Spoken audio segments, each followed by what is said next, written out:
Chapter 251. The three children's faces still showed the relief after the crisis, as well as the fear that had not completely disappeared. 2 years had passed, but Anai still remembered Xiao Xian. Therefore, after seeing Xiao Xian, Anai was relieved and couldn't help showing joy on his face. His grandfather had said that Xiao Xian was from the same tribe as them. Lang Jie and the others went over to look at the worm that was still struggling. They had never seen this kind of strange worm. Perhaps they only lived on the grassland. Anai, why are you here? Xiao Xian came over and asked. If they hadn't arrived in time, the situation would have been terrible if they had been late. Anai briefly told them what had happened. It should be these worms that stole it. I heard that there was a tribal war on the other side of the mountain. Recently, there have been more and more beasts around here. These worms may have come from the mountain. Anai told them his guess. Well, it should be them. Where is your grandfather? Xiao Xian asked again. Grandfather is waiting for Uncle Kun and the others. He has been waiting for more than 10 days. Anai said. Xiao Xian had a general idea in his mind. Just at this time, he heard the sound of hoofs. The people of the Foam tribe are here. Xiao Xian said. Hearing Xiao Xian's words, Doya and Gua also looked around. Doya was still vigilant just now. Even if these people had saved them, she was still vigilant against outsiders. Seeing that Anai and Gua were familiar with them, her vigilance faded a little, but she still carefully looked at these outsiders whom she had never seen before. These people looked difficult to deal with and would not lose to the warriors of the patrol team in the tribe. Seeing the patrol team appear from the mound, Gua and Doya immediately shouted with joy. The team of the Foam tribe was led by Yi Bei, the leader of the patrol team. Xiao Xian had seen him before. Gua's father was also among them, and his face was full of sweat. Seeing that the two children were fine, the weight on the hearts of the patrol team was lifted. However, the appearance of these people made them vigilant again. Not to mention, there was an unusual wolf beside him. Those who had hunted wolves before could tell that this wolf was different from the ones they had killed before. Against such a wolf, unless it was the leader, it would be very difficult to win. It was on a completely different level from the wild wolves in the forest. After Gua's father arrived on a horse, he checked to make sure that Gua was not injured, and then he paid attention to these strangers. Yi Bei had an impression of Xiao Xian, but he couldn't recall his name. Xiao Xian stepped forward and said, Xiao Xian of the Yinjiao tribe. Oh, right. You came here with the expedition team before. Yi Bei remembered. Hearing the name Xiao Xian, Gua's father also knew that this was the carver of the wolf wood carving. He looked at the wolf next to him and compared it with his own wood carving. It was really similar. That was how the wood carving was done back then, right? After briefly introducing Mai and the others, Xiao Xian told them the purpose of their visit. We came to pick up people and see if we can trade some healthy livestock cubs. Yi Bei looked at the group behind Xiao Xian.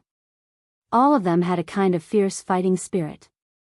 Although they were not aggressive, they could not be ignored. If they met such a team at ordinary times, the people of the Foam tribe would immediately sound the alarm. But these people had just saved the children of their tribe, and one of them knew them. Yi Bei noticed that the patrol team kept glancing at the wolf after they came over. He was also shocked. He had never seen such a wolf on the grassland. Maybe some tribes in the grassland had wolves of such size, like the ferocious beasts in the Hui tribe. But after all, there were very few tribes like that on the grassland.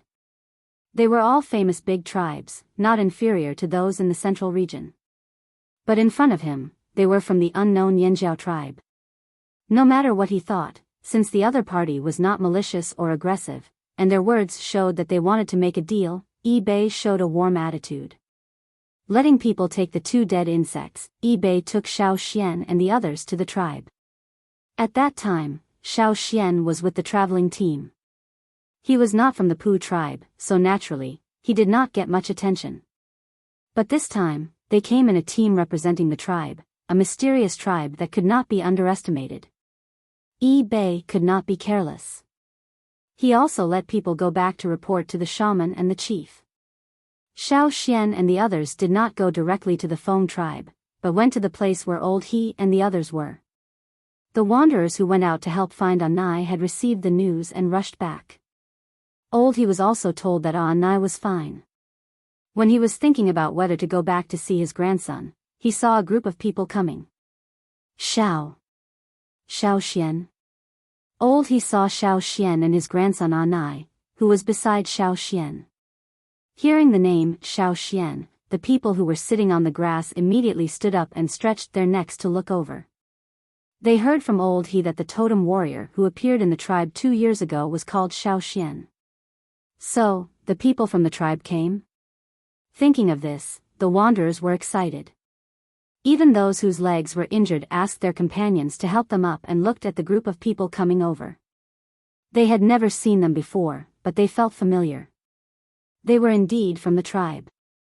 Yes. Are they from the Yanjiao tribe? They are from our tribe. Someone corrected. They are really from the tribe. They must be totem warriors. The grassland tribes treated totem warriors differently from wanderers. They could see the cautious attitude of the patrolling members of the Feng tribe, so they must be totem warriors, not wanderers like them. Look, there are wolves. What a big wolf. Is it domesticated? Old He was so excited that he stepped forward to greet them. Grandpa.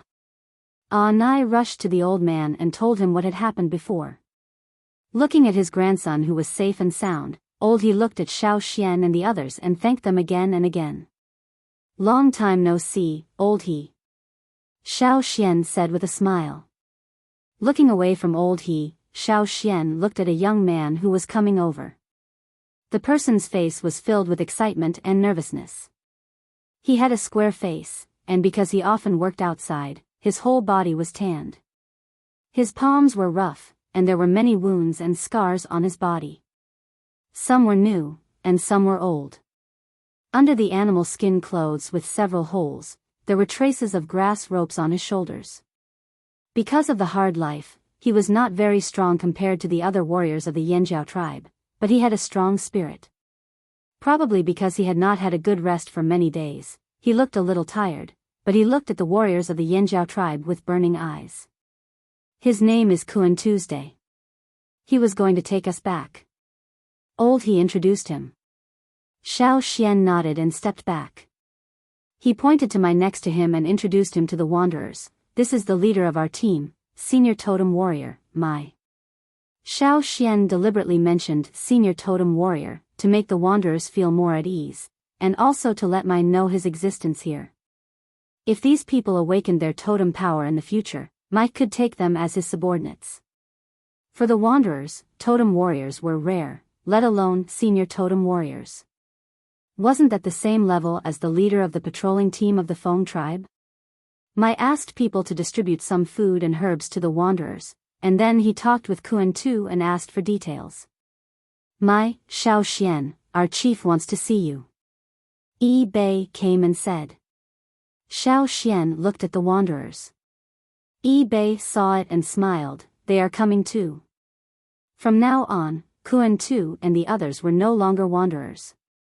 Since they were no longer wanderers, their attitude was naturally different. It was different to have the support of the tribe. The wanderers were so excited that they could not calm down for a long time. After finding a place to settle the injured and tired wanderers, Mai took people to the chief of the Feng tribe. The chief of the Feng tribe mainly wanted to meet the people of the Yanjiao tribe and see what kind of people they were. At the same time, he also wanted to thank them for the strange insects.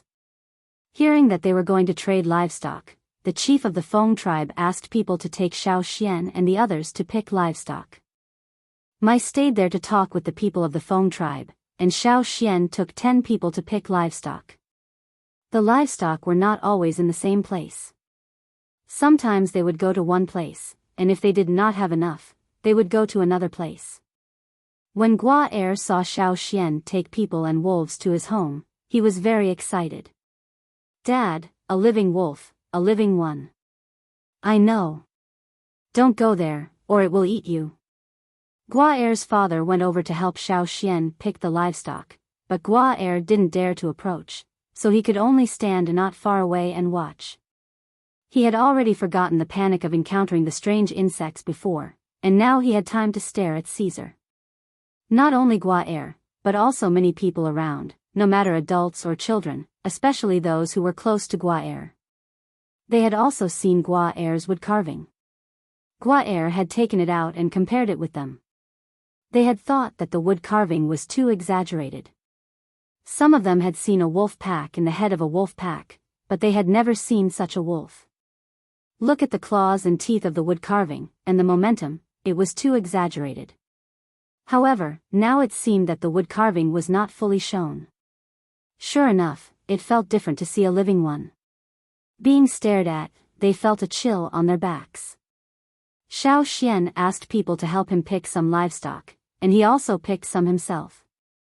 There were cattle, sheep, and horses. They were all young animals that could walk and run. Because the chief valued the Yanjiao tribe, the people who helped him pick the livestock did not dare to fool around. They picked carefully. After picking, they traded with water moonstones or shells. Before Xiao Xian came, he had already exchanged water moonstones for shells and other things in a market.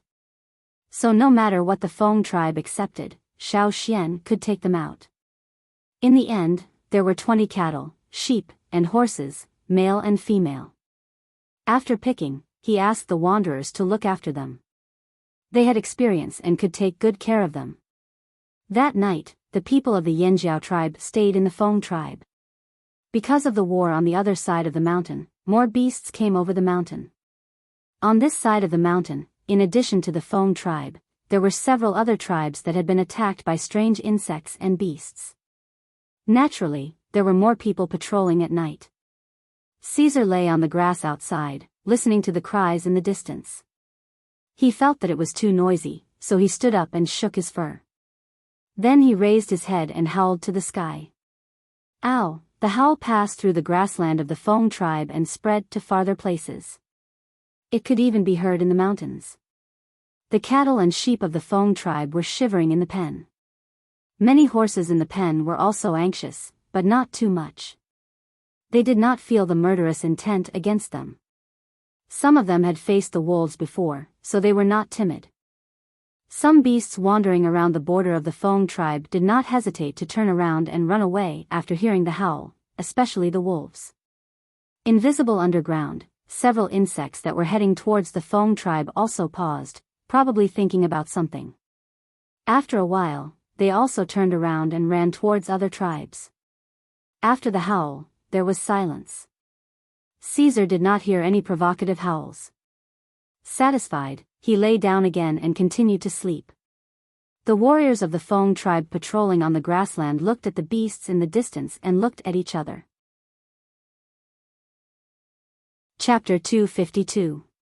It could be said that the night they stayed at the Flaming Horns tribe was the quietest night the people of the Feng tribe had ever spent. On this night, they didn't hear the cries of various nocturnal beasts from afar, nor did they hear the whistles of the patrols to inform each other of the emergency situation. They also didn't encounter any other abnormal things.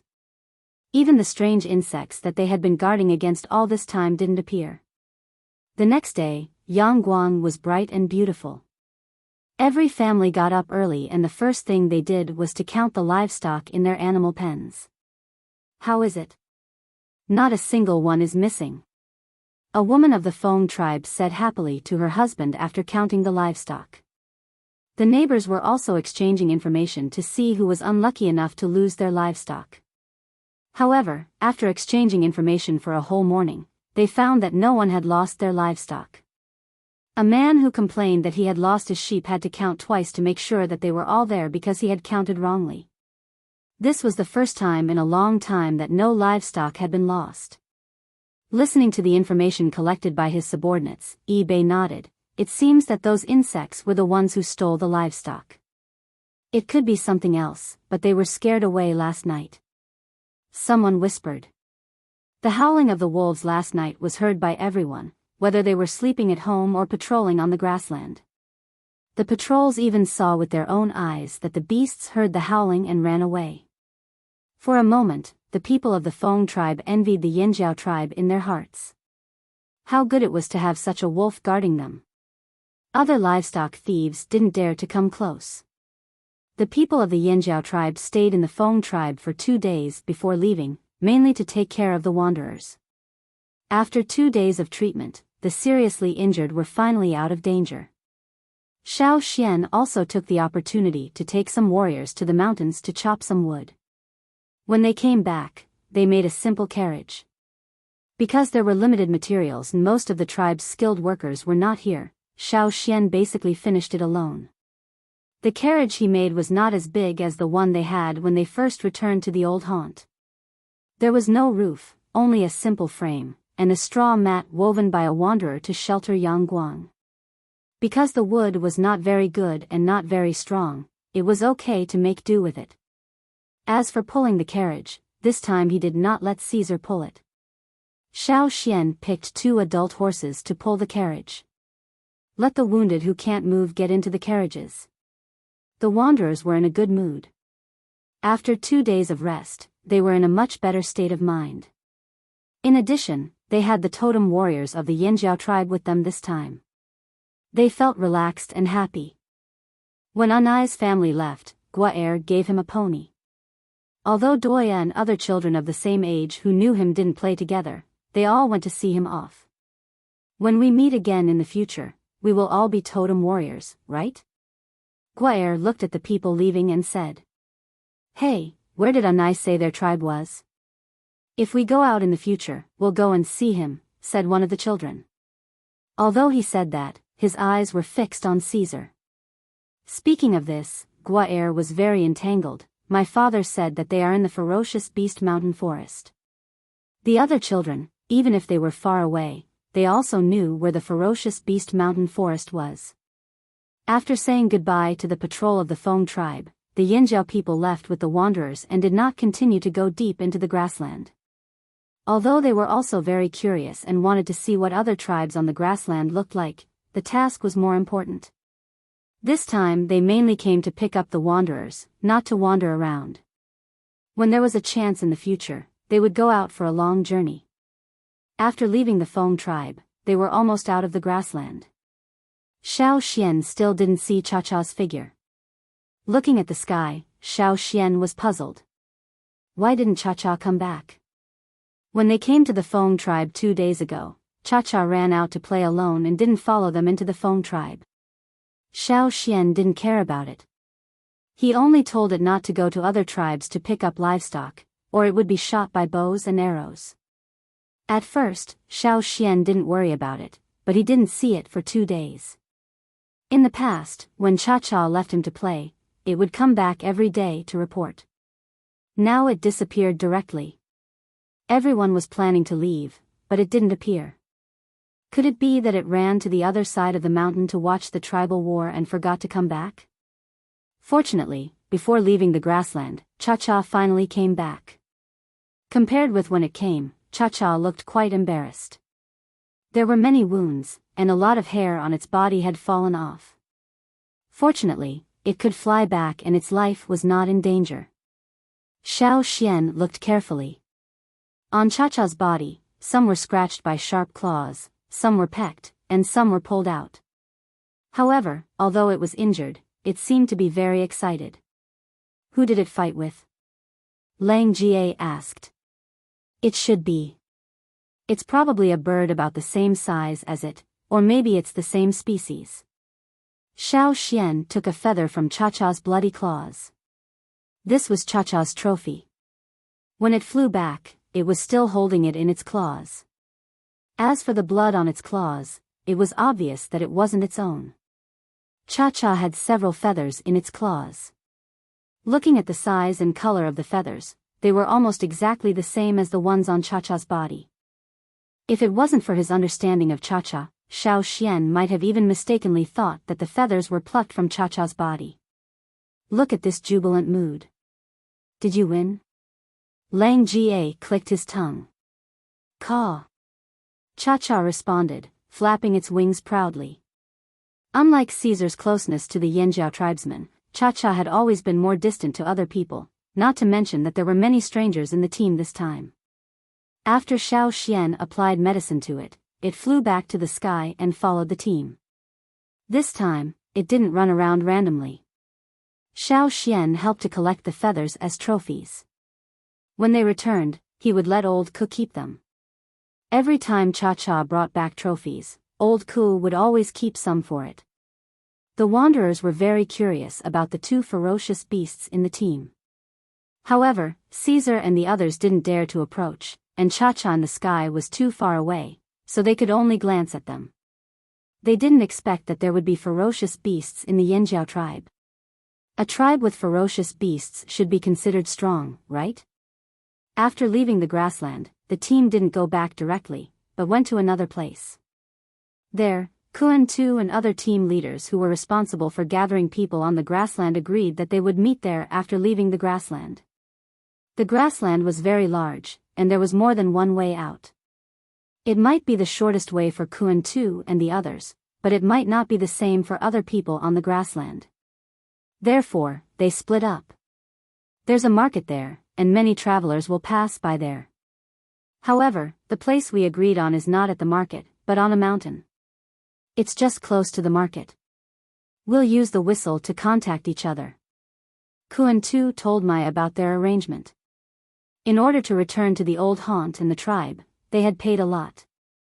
The wanderers had always been a weak group. Even if they contacted each other, some people would die because of it. After 2 days of getting along, Mai had a preliminary understanding of Kuan-Tu's day. He was a witty and calm person. No wonder Old He and the others came to him for help. If he wasn't there, the wanderers in this direction on the grassland might not be able to come here safely. Although there were many untrustworthy people among the wanderers, most of them were loyal. Otherwise, they wouldn't have taken such a big risk. Even when they heard that the tribe was in the ferocious beasts' mountain forest, they didn't retreat. After leaving the grassland, it took them another day to reach the market Kuan-Tu talked about. Because there were wanderers and livestock in the team, their speed was much slower. If they were only totem warriors, it would take them less than half a day to get there, but it was different with wanderers. The market was also a favorite place for many travelers who passed by the grassland. Some travelers of the grassland tribes would rest there before entering or leaving the grassland. Kuan-Tu was not sure where the other wanderers were. He had never left the grassland, and all he knew was the information he exchanged with food and other people. Then, he discussed with the other team leaders and finalized the information. When he arrived here, he was still in the dark. Even if he looked at the map, it was difficult to pinpoint the exact location, not to mention that they didn't have a map at that time. Kuan-Tu blew the wooden whistle according to the rhythm as agreed, but there was no response. "Haven't they come yet?" someone said. "No, we are late for a few days because of the tribal war. But the others, some of them are closer than us." Did they also encounter the tribal war? Even if they did, not every team would encounter it. The grassland doesn't fight every day. Someone retorted. It was reasonable to say that even if the other teams didn't all arrive, there should be at least 1 or 2 teams. However, no matter how Kuan-Tu blew the whistle, there was still no response. On the contrary, some travelers passing by always looked at such a strange team with curious eyes. If it weren't for the fierce warriors of the Yanjiao tribe and Caesar, which made the travelers afraid, there might have been several battles. Kuan-Tu was anxious when there was no response. Mai also frowned. Xiao Xian looked at the sky. Cha-Cha didn't give any hint, indicating that there were no active wanderers around. There are no groups of wanderers around here. Let's find a place to settle them down first, and then we'll continue to search. Xiao Xian said to Mai. It was not good to run around with so many wanderers and livestock. After searching the surrounding mountains and settling the wanderers and livestock, Xiao Xian, Mai, and more than 20 warriors left with Kuan-Tu to continue the search. The remaining half of the warriors and Caesar stayed to protect the wanderers. They looked around with Kuan-Tu, and even scattered to search, but still didn't see any groups of wanderers. Kuan Tu's whistle was different from the one used by Xiao Xian. Ma was worried that even if others heard their whistle, as long as it was not the same as Kuan Tu's whistle, they would not respond. He could only take Kuan Tu wherever he went. After searching the mountains near the market, they didn't find anyone. Xiao Xian proposed to go to the market to inquire. After all, there were so many wanderers coming and going. It was okay to hide their whereabouts, but if they were seen, they should be able to get some information. Mai agreed. Anyway, there was no better way now, so he followed Xiao Xian's suggestion. Chapter 253. When they came to the market, there were scattered travelers walking around. Some of them were probably from the grassland tribes, who were closer to the market. They brought their things and set up their stalls, gathering with their tribesmen so that they wouldn't be bullied. At least the Mang tribe and the Eight Limbs tribe's markets were guarded by these two tribes, so other people didn't dare to make trouble. If they always made trouble, they wouldn't give face to these two tribes, and would be remembered by these two tribes. But it was different here. There were often large-scale group fights. When Xiao Xian and the others arrived, a fight had just ended. The two traveling teams fought, and both sides suffered casualties. There were many bloodstains on the ground after the fight. Some people were cleaning up the corpses, while others didn't feel strange at all. Stepping on the ground full of flesh and blood, they still didn't change their expressions. This was a place where strength spoke, using the most primitive competition rules. If you didn't have strength, even if you were killed, no one would look at you. The good thing was that compared to the markets of the Mang tribe and the Eight Limbs tribe, there were fewer travelers here because they hadn't really entered the central region. In addition, it was close to the grassland, so most of the people were warriors from the grassland tribes. There were also some nearby tribesmen who came here to trade. Some of the people who set up stalls here took out cattle and sheep and other livestock to trade, and some were like the Pu tribe, who exchanged things from other places and then brought them here to sell. Most of the things on display in the market were livestock, food, tools and weapons, and there were also herbs. In general, the variety was far less than that of the Mang tribe and the Eight Limbs tribe, but it was still lively. After all, it was the only trading gathering place in this area. The tall and strong warriors were talking loudly.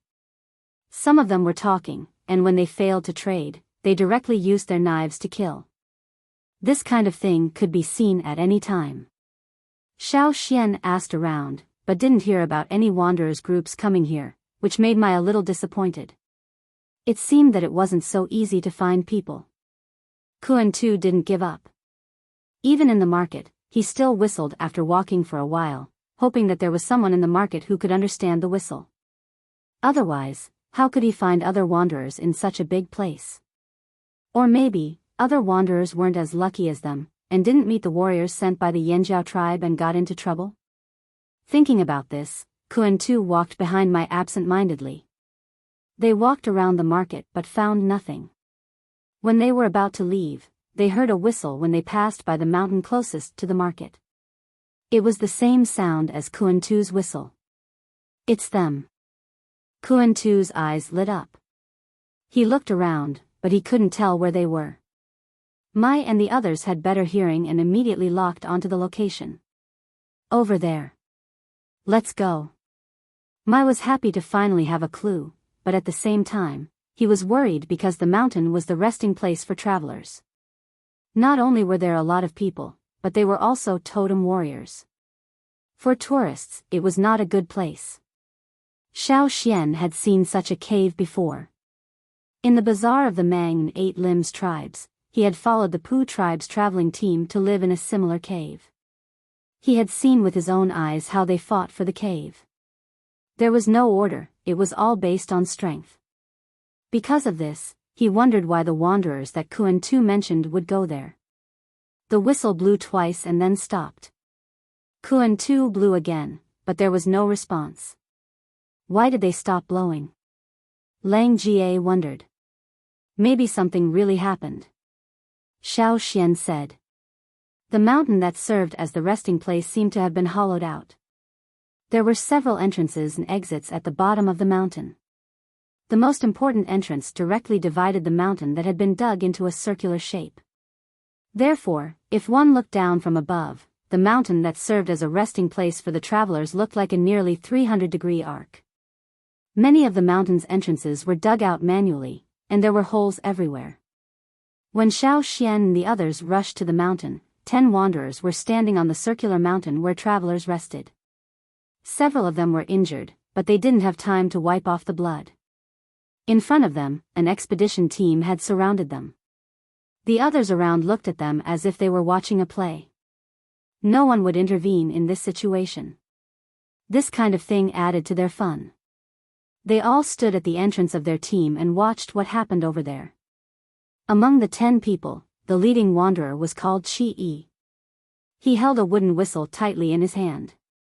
It was not him who blew the whistle, but a young man beside him. But before he could blow twice, Qi took the wooden whistle away from him.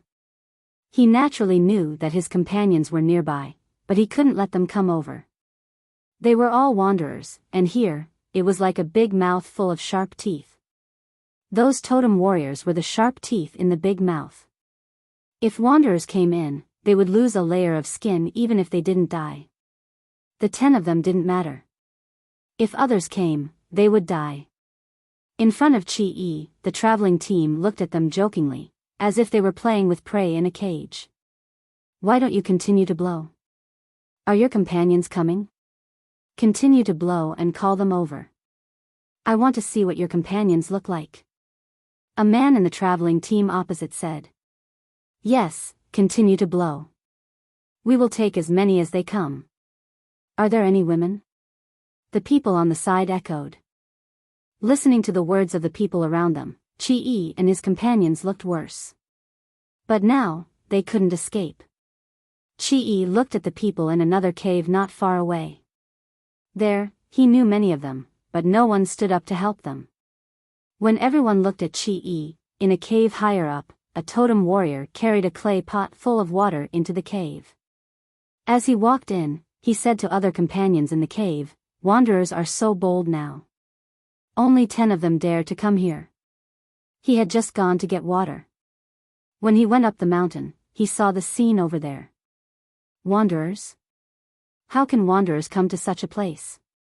Even if there are 100 of them, it will be useless. Someone in the cave asked. Who knows? The man holding the clay pot didn't care. If you want to know, you can go out and see.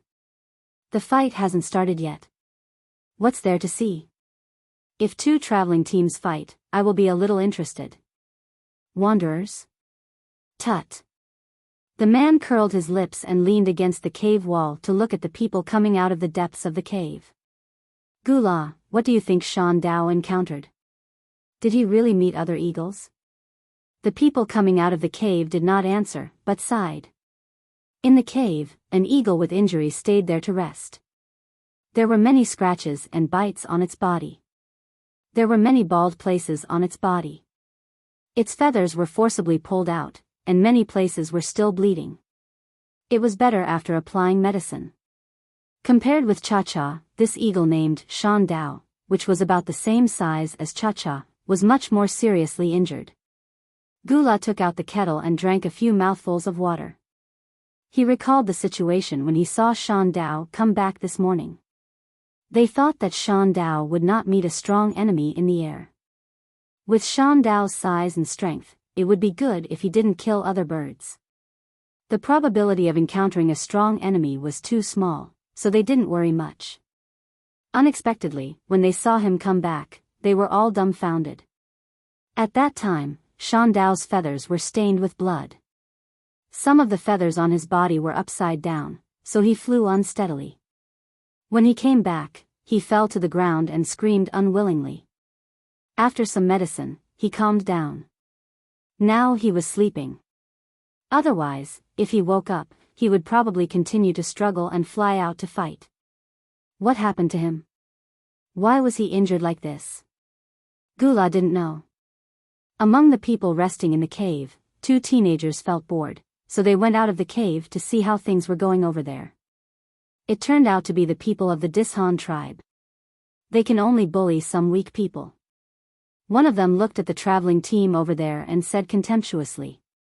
Chi-E was thinking about how to deal with the current situation when he heard the whistle from outside the mountain again. It seemed that the whistler was afraid that he couldn't hear it. The whistler blew hard, and the sound was getting closer and closer. Chi-E was anxious. What were they doing here? Were they looking for death? The people of the Dishan tribe smiled with interest and looked at Chi-E, whose face was pale. The leader said, "It seems that your companions have found you. I'll say it again. Either you bring them here yourselves, or you and your companions will stay here." Chi-Yi's face was twitching because of excessive anger and anxiety. He turned his head and looked at the opening of the mountain. He thought, "Don't come in, don't." Not only Chi-E, but other people also looked curiously at the opening of the mountain below, where the whistle came from. Many people thought, wanderers nowadays are bold. They know that this is the territory of the totem warriors. If they come in, they will be easily killed, but they still come here. Are they fools? Above, two young warriors were lying on the walkway in front of the cave, craning their necks to look down. What did this daring man look like? Soon, everyone saw an ordinary-looking dark-skinned man running in with a wooden whistle in his mouth. Looking at his side. Now, the people in the mountain were confused. There were more than 20 people who came in with the whistler. They didn't look like wanderers. Mai glanced around and stopped at the place where Chi-E was. He didn't wait for Kuan-Tu to find the way up the mountain. He quickly walked a few steps, grabbed Kuan-Tu's animal skin coat, bent his legs and bounced his body up. For the people of the Flaming Horns tribe, climbing mountains was a common thing. They were very familiar with it. No matter how steep the mountain was, they would climb it every time they hunted. Therefore, for them, in this mountain where the travelers rested, they could easily reach their destination without taking a path. Like monkeys climbing a tree, more than 20 people jumped up the mountain in the blink of an eye and stood where Chi-E and the people of the Dishan tribe were. They are really totem warriors. Except for totem warriors, wanderers can't go up the mountain so easily. It's as easy as climbing a tree. But why are those totem warriors with wanderers? Did the wanderer ask for help? The people in the mountain were talking. Chapter 254. More than 20 people directly climbed up from the foot of the mountain, almost vertically. In less than a breath, they all stood in front of the Dishan tribe. Seeing this scene, people could not help but wonder which tribe they were from. Seeing Kuan-Tu, who was easily lifted up, Chi-E was a little confused. He knew Kuan-Tu, but who were these people?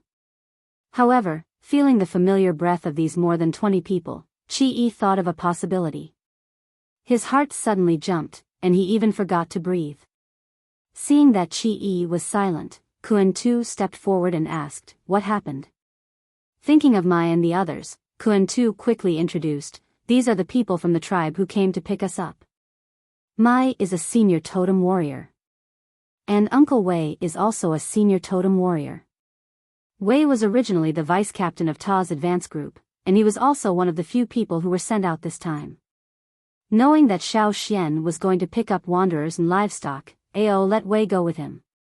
In terms of seniority, Wei had a higher status than Mai, but most of the people in this team were Mai's subordinates. Wei did not want to seize power. The chief said that he was only responsible for assisting this time. Hearing that there were two senior totem warriors, Chi-E and the others were excited, and they suddenly felt confident. Therefore, only those who had a tribe could have a backer. Chi-E was so excited that he did not know what to say, but the young man beside him was quick to talk. After knowing Mai's identity, he simply told the whole story. When Chi-E and the others arrived at the appointed place, they found that there were many travelers there, so they wanted to stay a little farther away to avoid conflicts with those traveling teams. Unexpectedly, before they left, they were stopped by 8 people of the Dishan tribe. They took a fancy to several young women in the team and wanted to rob them. Of course, Chi-E and the others did not want to. Fortunately, the 8 people were only junior totem warriors, and Chi-E had more people. Because of the rekindling of the fire in the old land, they got some strength and worked together to drive the 8 people away. However, some people in the team were seriously injured because of this, and 2 of them were killed on the spot. Chi-E took the team to a place far away from the market to settle the people in the team. He himself took 10 people out to look for herbs. Otherwise, if they were left alone, the seriously injured would not last more than a few days. While they were looking for herbs, Chi-E met people from another tribe. Before he left the grassland, he had been living in that tribe. His situation was similar to old He's. Some people in the other team also knew Chi-E, so they asked Chi-E to go with them to the cave where they were resting to get the herbs. When they came out, the things were placed in the cave where they were resting. However, when Chi-E and the others arrived at the mountain, they found that the 8 people who had troubled them before were from the Dishan tribe, and the cave where the Dishan tribe rested was right next to them. It happened to be blocked. The people of the Dishan tribe asked Chi-E to go back and bring the young women in the team here. Otherwise, they would kill all 10 of them. That's right. They just heard the whistle and said that they would kill as many people as they could. The young wanderer next to Chi-E began to complain. The faces of the people of the Dishan tribe twitched, and they thought, nonsense, when did we say that we would kill as many people as we want? Although we thought so in our hearts, we didn't say so directly. When Mai and the others learned the reason, they suddenly became angry. Their evil spirit was unreservedly emitted from their bodies. They were like ferocious beasts that were ready to pounce on their prey. Pairs of fierce eyes stared at the people of the Dishan tribe. Xiao Xian looked at the team of the Dishan tribe. Actually, he saw a few familiar faces, but these people might not remember him. When he was in the Longbow tribe, Xiao Xian had met this team and killed several of them. It was really a small world. The people around, who had been watching the fun carelessly, suddenly became excited. The Wanderers and the Totem Warriors had upgraded to a contest between the Totem Warriors.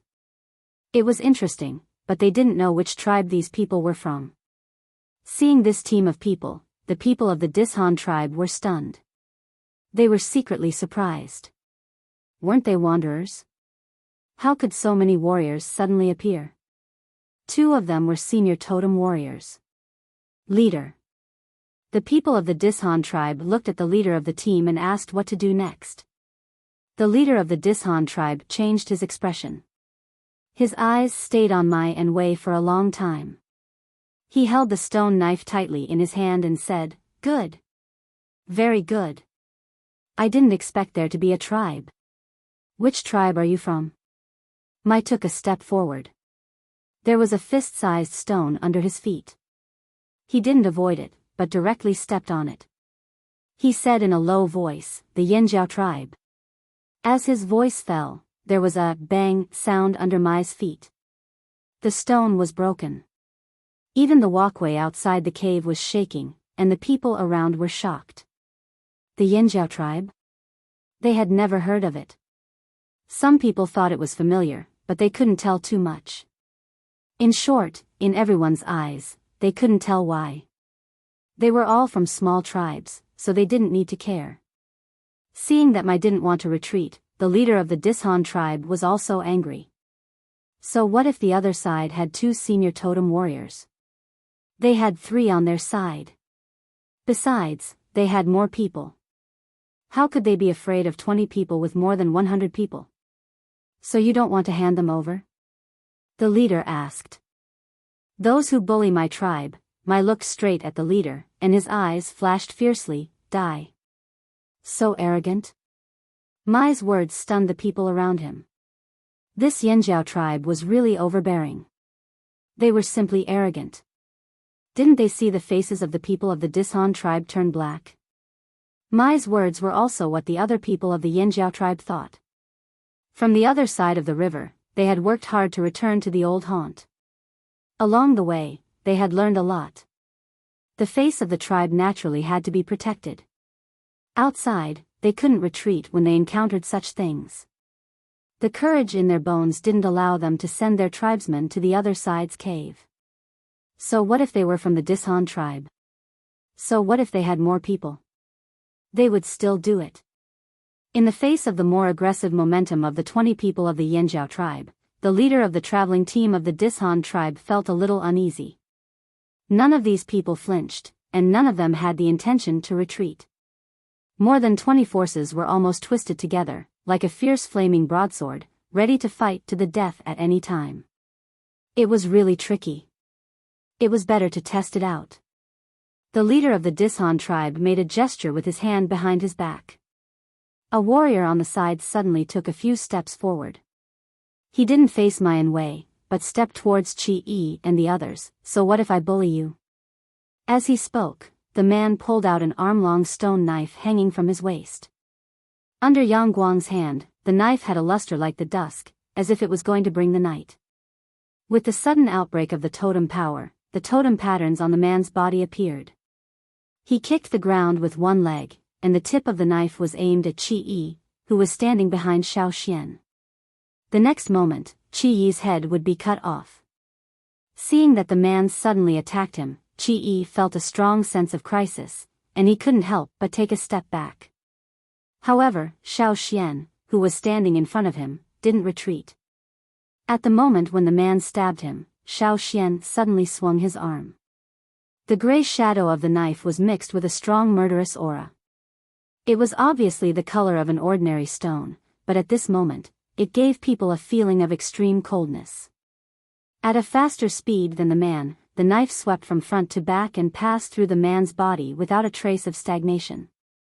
Where the blade passed, blood splashed out. This knife didn't bring dusk, but eternal night. The blade was stained with the color of blood, shocking the heart and soul. Puff! The man who rushed over was in a daze. His body was broken into two parts. His attack lost its support, and the blade lost its murderous aura. The broken body fell to the ground, raising a cloud of dust, while the other half rushed out of the walkway in front of the cave and fell down the mountain. Xiao Xian did not look back at the part that had fallen to the ground, but looked at the other people of the Dishan tribe.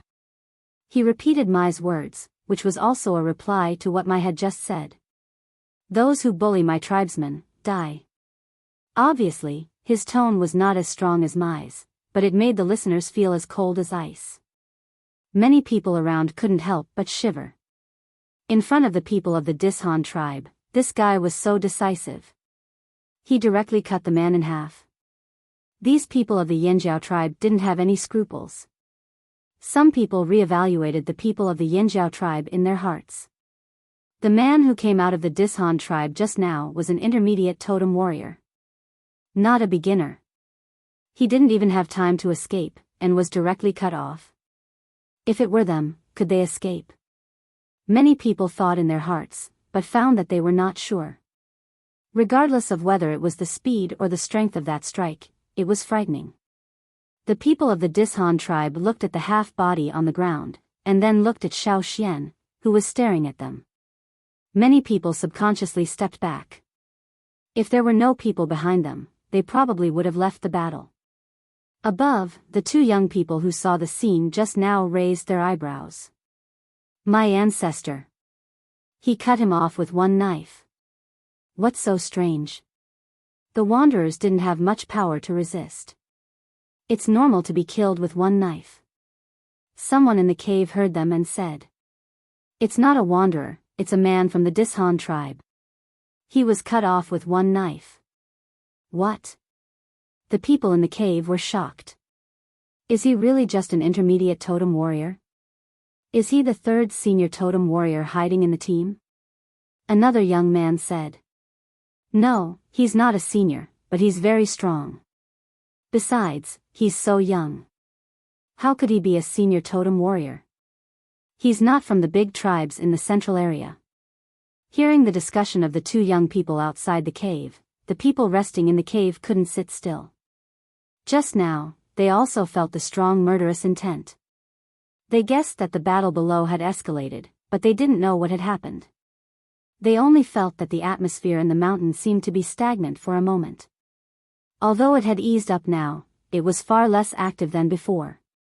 Let me see what kind of people you are. You're so surprised. Gula came out and looked at the cave of the Dishan tribe below. Chapter 255. At this time, in the mountain where travelers could rest, most of the people outside the cave were paying attention to the Dishan tribe's cave. They were curious about the strange tribal warriors and Xiao Xian's attack. People who heard the words, Yanjiao tribe, were also discussing with each other. They couldn't come up with an answer, so they asked people from other tribes. Where did this tribe come from? Why did these people suddenly appear here, and why were they so powerful? The more than 20 totem warriors of the Yanjiao tribe did not pay attention to other people in the mountain. They had been paying attention to the travelers of the Dishan tribe, and were ready to fight at any time. Qi stared at the back of Xiao Xian in front of him, and then looked at the bleeding body at his feet. He glanced at Kuan Tu and asked what to do next. Should he fight with these warriors of the tribe, or avoid them? He was not afraid of death. If he could fight with these totem warriors of the tribe, it would be worth dying. With these warriors of the tribe, even if he died, the wanderers who followed him would be taken care of and taken back to the tribe. Kuan Tu did not know what to do. Xiao Xian was confronting a senior totem warrior, and the one closest to him was Xiao Xian. Therefore, Kuan Tu could not help but look at Xiao Xian. Noticing Kuan Tu's gaze, Xiao Xian looked sideways and raised his chin to the side of the path outside the cave. There were some raised stones in the shape of stairs, which were the stairs to go up and down the mountain. Even people who had not awakened their totem power could walk on those raised stones. Was he asking them to avoid? Kuan Tu understood. Once the totemic warriors fought with each other, they would not be able to cry if they were accidentally stabbed to death. Although they were stronger than before, wanderers were wanderers. Compared with Xiao Xian, who had just killed someone, they were not strong enough. Forget it, they'd better not get in the way here. Kuan Tu signaled Qi and others to go down the mountain with him. The interaction between Xiao Xian and Kuan Tu was naturally seen by the people of the Dishan tribe. Seeing Kuan Tu leave, some people wanted to stop them, but they noticed someone staring at them. They looked over and met Xiao Xian's eyes. The soldiers of the Dishan mountain swallowed their saliva and retracted their feet. No one from the Dishan tribe stopped them, and the other onlookers didn't want to get involved. They all made way for Kuan Tu and the others to go down the mountain. If Xiao Xian and Mai had not appeared, but only Kuan Tu and the others, these people would naturally have a different attitude. There was a clear difference between wanderers and tribesmen. When Qi left, he glanced at the cave next to the Dishan tribe. He had known several people in the traveling team of the grassland tribe for more than 10 years. He thought he had a good relationship with them, but they didn't stand up to stop the Dishan tribe. They didn't even say a word for them. When they met Qi's eyes, those people looked away unnaturally. In fact, if the Dishan tribe hadn't made trouble for them, they would have given Qi some herbs. However, since Qi had offended the Dishan tribe, they wouldn't easily intervene. No one wanted to offend the totem warriors of a tribe for a wanderer. After glancing at them, Qi left quickly with Kuan Tuesday. He didn't blame them, but he wouldn't have a deep relationship with them in the future. When Qi and the others went down the mountain, a man came out of the cave of the Dishan tribe. He was the third senior totem warrior in the traveling team of the Dishan tribe. When he came out, the 3 totem warriors of the Dishan tribe were all there. What's going on? The man came out with a stone stick thicker than a thigh. The stone looked good, and it should be at least superior. The stone stick was a little thin, and could be held with one hand. Probably because it was often used, there were some dents caused by fingers in the place where he held it. It was unknown how many people and animals had died under the stone cudgel. There was still a lot of dried blood on the cudgel that had not been washed away. Or perhaps, he deliberately did not wash it and left it behind to frighten people. A blood-stained stone tool was always more impressive than a smooth stone tool that had nothing. The man who came out listened to a warrior next to him say a few words, and then he burst into laughter. He put the stone stick on the ground and laughed so hard that he couldn't stand up straight. However, the people of the Dishan tribe, who were familiar with his character, trembled in their hearts. The more he laughed, the more murderous he was. With the laughter, the man who held the stone stick quickly gathered murderous intent between his eyebrows, and his face became gloomy and twisted. After laughing, he glanced around like a poisonous snake. He didn't look at the half-body on the ground, but at Xiao Xian. "You're courting death. Hu Ma is right." The leader of the Dishan tribe, who was confronting Mai, said. They really didn't need to be afraid of the boy's knife, and they didn't need to panic when they saw the two senior totem warriors. He looked at the wanderers who had gone down the mountain with hatred, and then looked directly at Mai. Two senior totem warriors, so what? More than 20 people are strong, so what? We have 3 senior totem warriors, many intermediate totem warriors, and many junior totem warriors. If we really launch a group attack, how can these people resist? Since they want to die, let's kill them. To survive in this world, strength was not the only thing that mattered. A fierce reputation was also very important. Why could the Dishan tribe easily occupy the big cave on the mountainside, and no other tribe dared to come and rob it? It was because of the fierce reputation of the Dishan tribe. Once a provocator appeared, they would mercilessly kill him, so that others would not dare to resist or provoke them. Only by killing and blood could they spread their fierce reputation and make more people afraid, just like the Wuxia tribe, who lived in the ferocious beasts mountain forest, and made people tremble when they heard the name. Looking at the change of the other side's face, Mai also understood the other side's choice. Without saying anything, his totem power suddenly soared. Totem lines appeared on his face, neck, and exposed arms. The stone knife in his hand seemed to be integrated with Mai's body at this moment. The violent power and the sound of the rapid friction between the body and the air were like the howling of the wild beasts in the forest. Mai, like a fierce predator, rushed to the prey. His stone knife was like the sharp claws of a giant beast that locked on the prey in the forest, directly chopping towards the head of the leader of the travel team of the Wuxia tribe. At the moment when Mai took action, the other people of the Yanjiao tribe also took action almost at the same time. They didn't need any other preparation at all and directly entered the fighting state. This was the tacit understanding they had developed in hunting in the forest time and time again. They didn't need to say anything more, and when it was time to take action, no one would shout nonsense before taking action. In the forest, one more sound would alert the prey.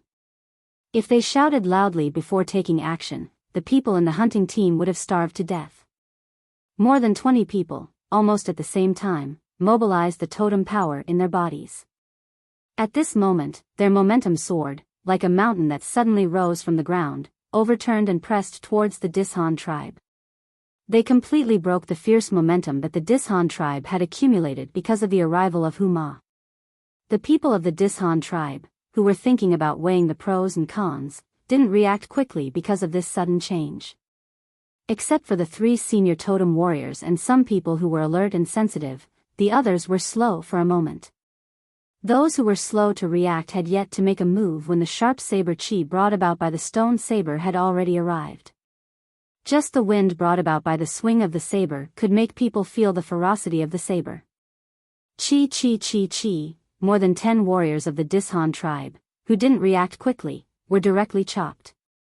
The flashing sharp weapons brought about a bloody aura of slaughter. With the tacit cooperation of more than 20 people, there was no mistake in this sudden attack.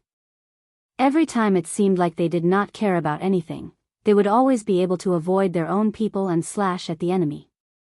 Although there were only more than 20 people, it gave people the feeling that thousands of troops and horses were passing by. Wherever they passed, there were broken limbs and remains, and blood rained in the wind. The wind blew into the mountain, bringing the pungent smell of blood to all parts of the mountain. After seeing this scene, the onlookers, who had been staring at the scene, changed their expressions. Killing happened every day. Here, it was either I kill you or you kill me. Everyone was used to it and was numb to it. However, this was the first time they had seen such a fierce attack. The people of the Dishan tribe were so shocked that their scalps almost jumped up. After they came to themselves, they began to fight back. Ma used almost all his strength in every attack to fight against the leader of the travel team of the Dishan tribe. He still kept the habit of hunting and didn't hide his strength. Facing the leader of the Dishan tribe, he didn't dodge, but directly confronted him in this rude and fierce way. Every step he took was like a giant palm of a heavy fierce beast stepping on the ground. The stones under his feet were certainly broken into pieces, and the stone chips and dust flew everywhere. Boom! The two leaders collided.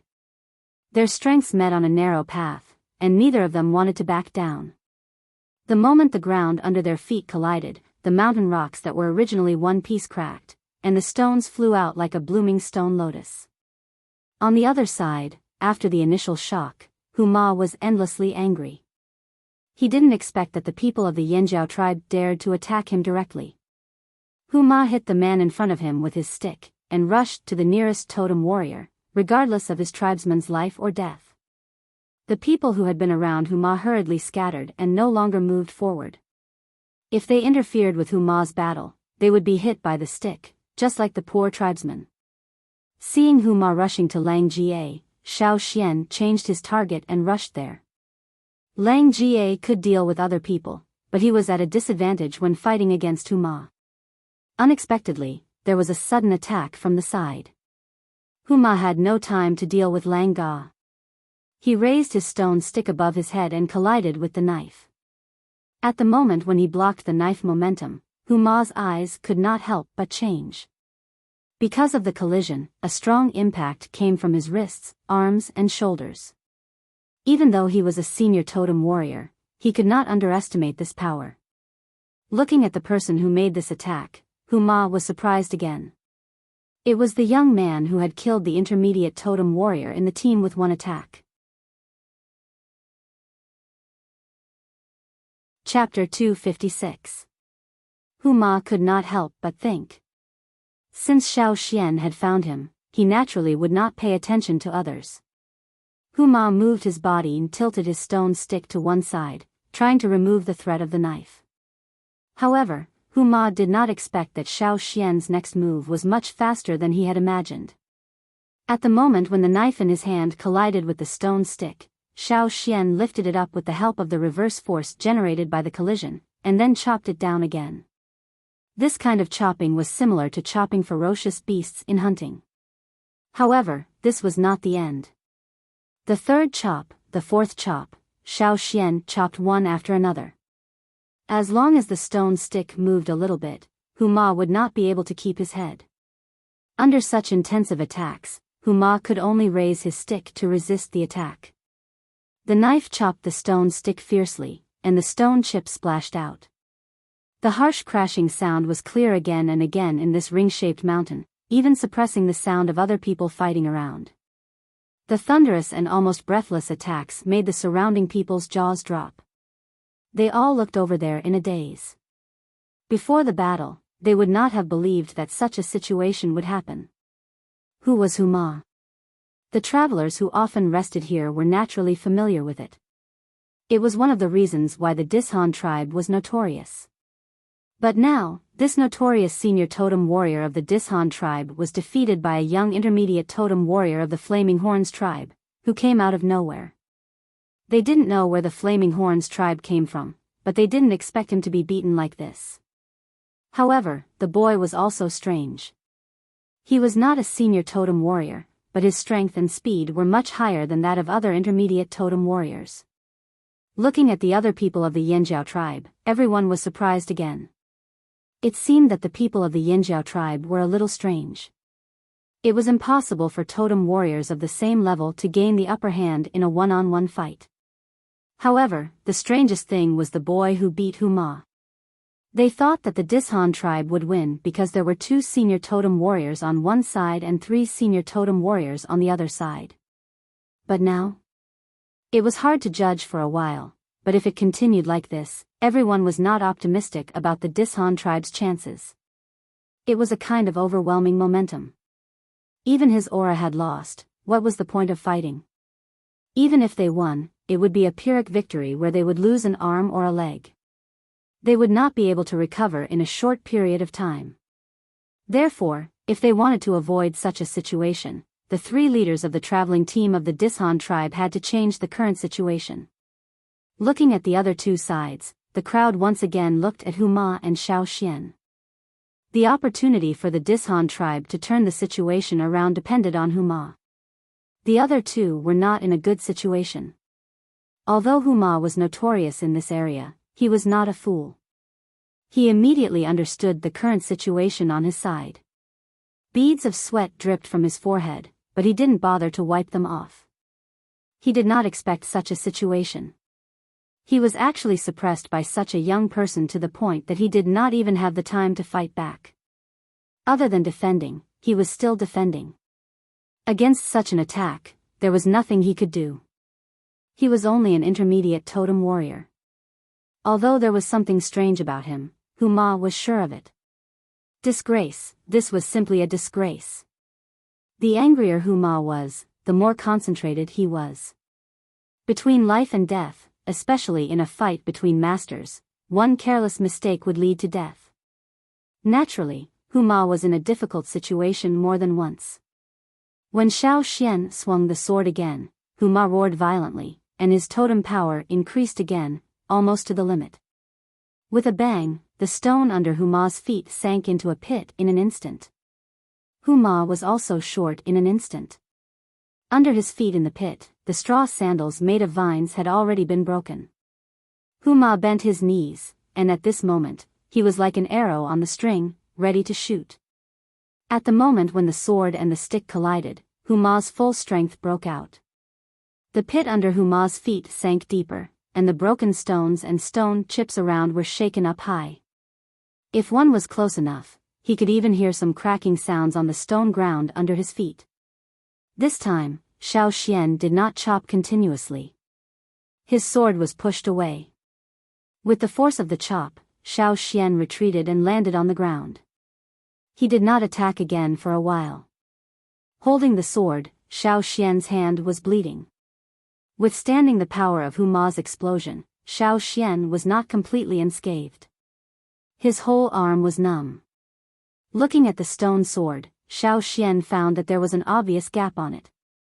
According to Xiaoxian's understanding of this stone sword, it could only withstand 2 attacks from Huma, and would be broken when the 3rd attack came. Above, the young man who had been watching the battle below said excitedly, "I didn't expect that the boy could push Huma like this. Looking at his age, he should be about the same as me." He was happy to see Huma being defeated. But another young man next to him was not so optimistic. He looked a little more dignified. "It's not good. That boy is really pitiful." Coming out of the cave, Gula, who saw the scene just now, nodded and said lightly, "Just now, the boy didn't kill Huma in one breath. I'm afraid that he will be at a disadvantage later."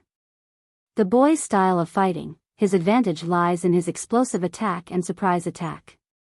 When he attacked Huma just now, it was also a surprise attack.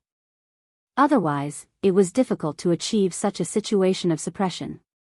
But now, Huma has recovered, and the boy will not have a second chance. Indeed, even if he is stronger than others, the boy is only an intermediate totem warrior.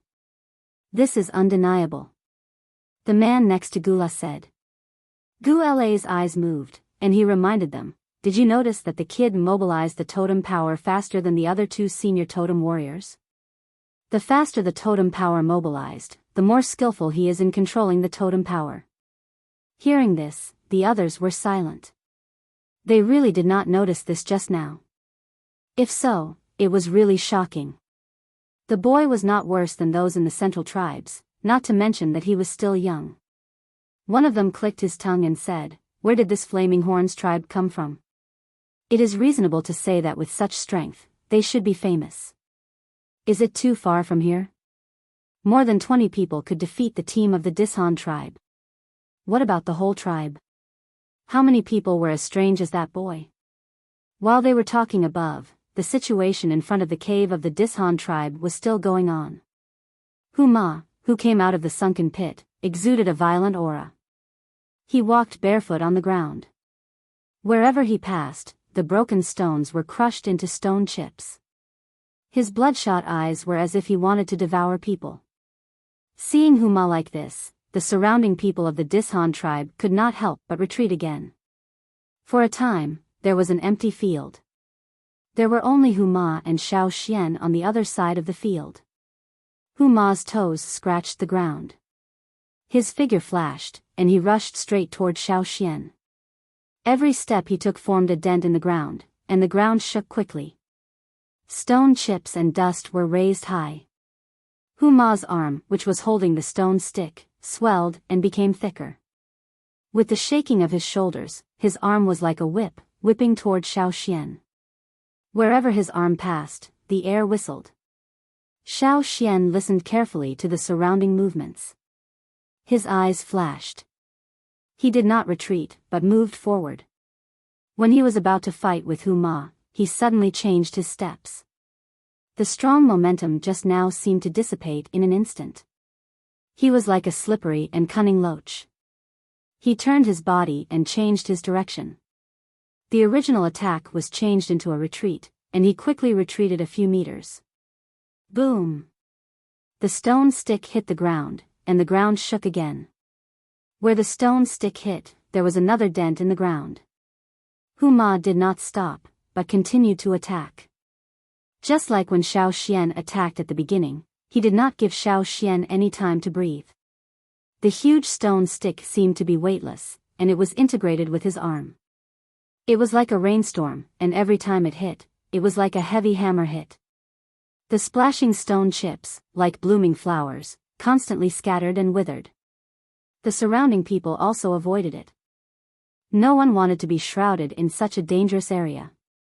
Therefore, even though there were many people of the Dishan tribe, many people did not take action, especially around the three leaders.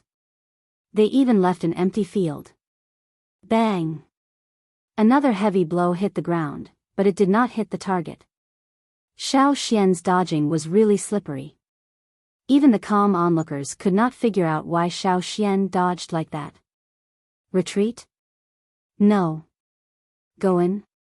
No. Sometimes that guy even appeared in the previous position. Was that confidence? Or was he looking for death? Above, the people who had been paying attention to the battle looked at Gula. Just now, Gula said that Xiao Xian would definitely be at a disadvantage, but now it seemed that it was not certain who would be at a disadvantage. Gula could not help blushing. He really did not expect that Xiao Xian would suddenly change his style. Well, look, keep watching. Gula said. Huma's stone stick was probably the most seriously damaged in the past year. Even the best stone could not withstand such heavy blows again and again. Crack. Crack. The ground under his feet made a cracking sound. Such a sound was not made by one or two stones, but by the whole thing. It was made by the mountain.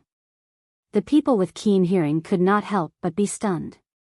For the travelers who had experienced a lot, such a sound was not strange. The people of the Yanjiao tribe also felt the same. For a moment, it seemed that the pause button was suddenly pressed in the field, and the battle stopped. Probably because of the battle just now, a protruding stone was broken. Now, the stone was detached from the mountain, rolling down and hitting the walkway in front of the cave of the Dishan tribe, making a bang. Crack, crack, crack, a clearer sound came again.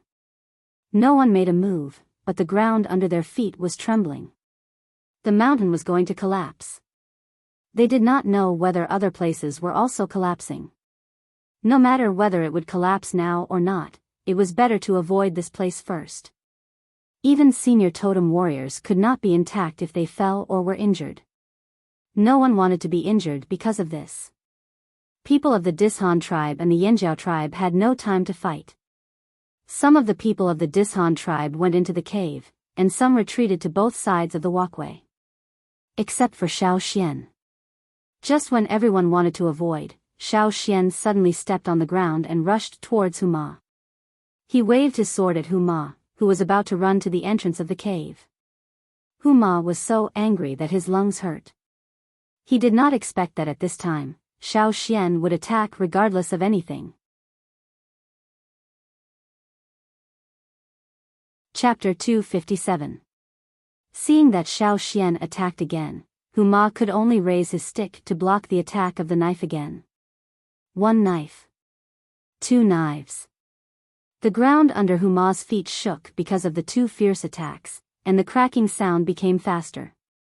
Just when everyone thought that there would be another intensive attack like the beginning, the 3rd knife came. With a bang, the knife in Xiao Xian's hand was cut off from the gap. When the 3rd knife was cut, Xiao Xian lowered his body and his momentum suddenly changed. He slid past Huma flexibly.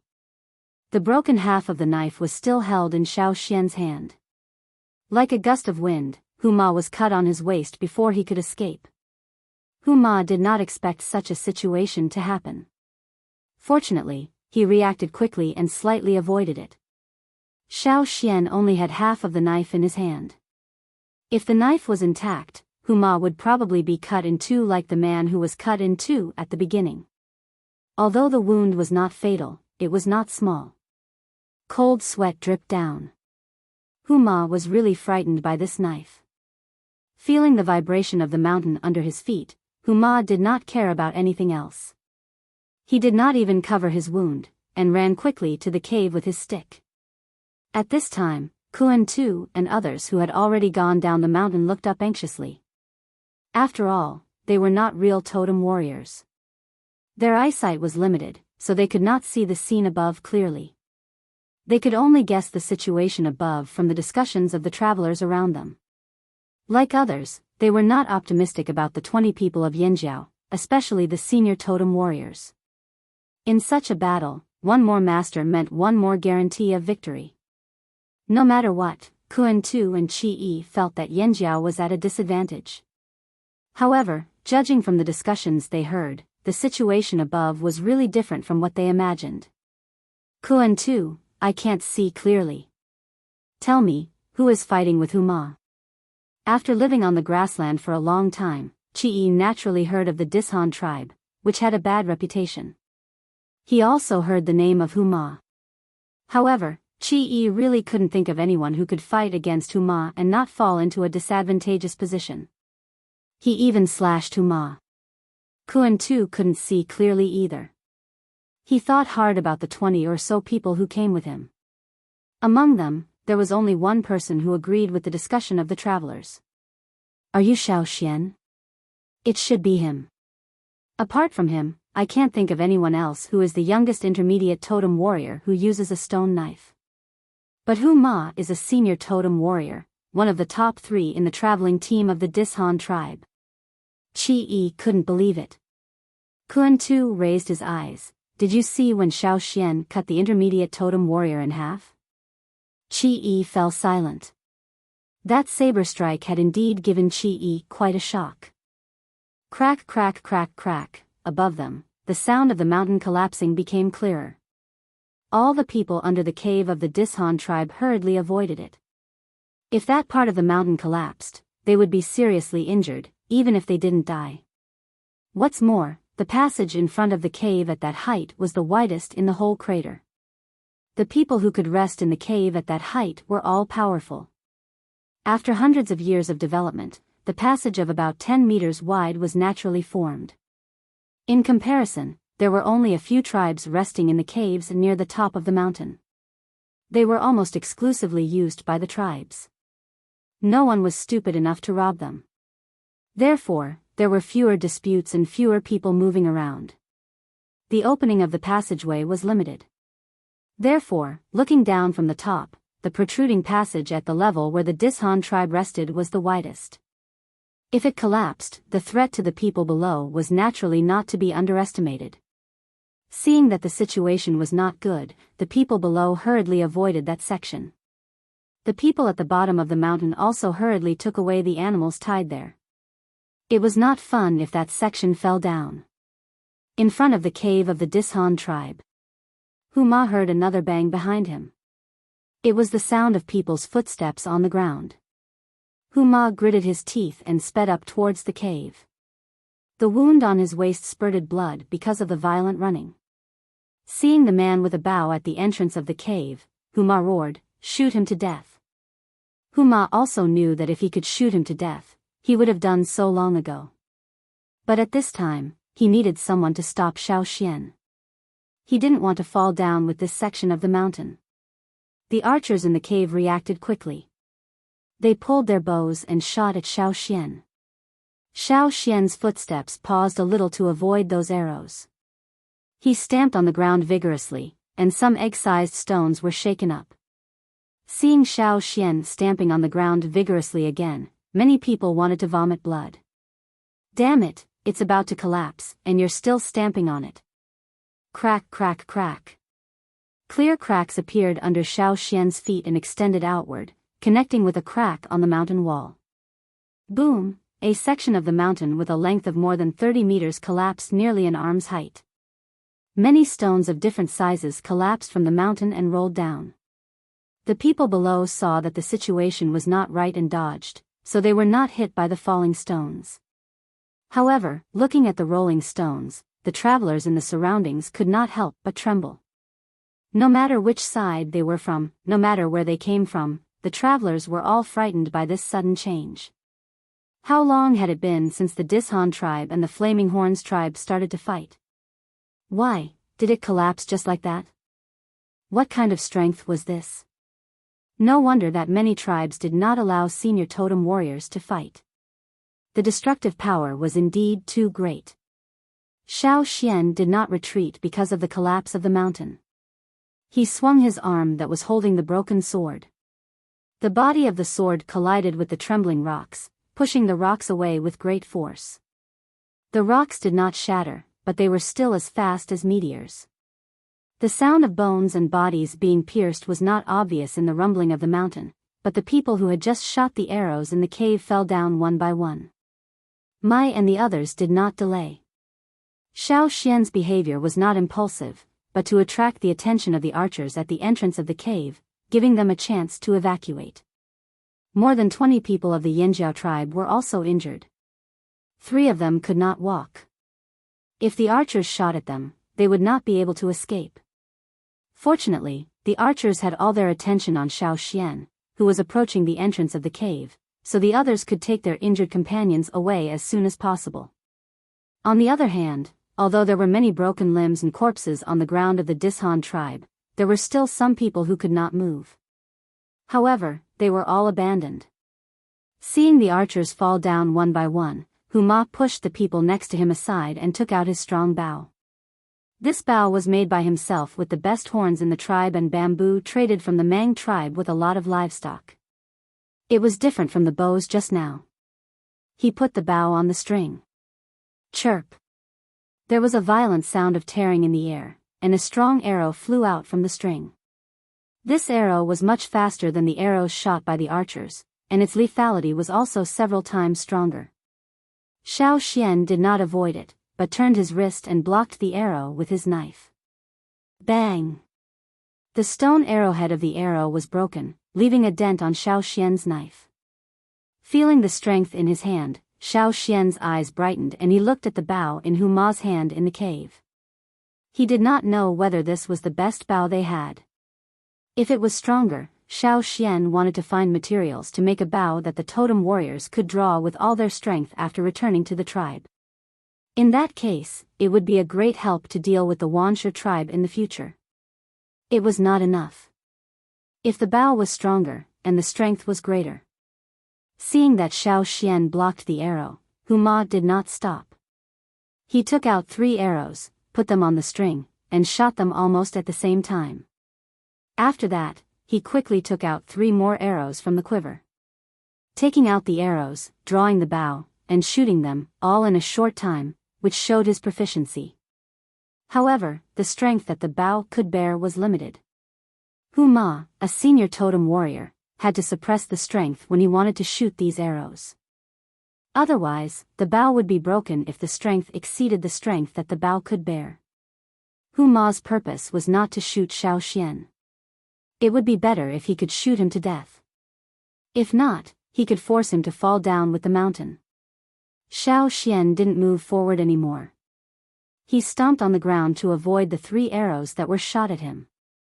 He then waved his broken sword to block the arrows that followed. Unfortunately, he only had half of his sword left, so blocking the arrows took a lot of effort. If the sword was whole, it would be easier. Seeing that the people in the tribe had retreated, Xiao Xian stamped his foot on the ground. The rocks on the cliff seemed to have been hit by a strong earthquake, and the gravel fell from the cliff. Large pieces of rocks, which used to be the passage in front of the cave, were cut off from the whole mountain. This time, they did not fall intermittently, but directly collapsed. In the huge ring-shaped mountain, the sound of the mountain sliding down covered everything.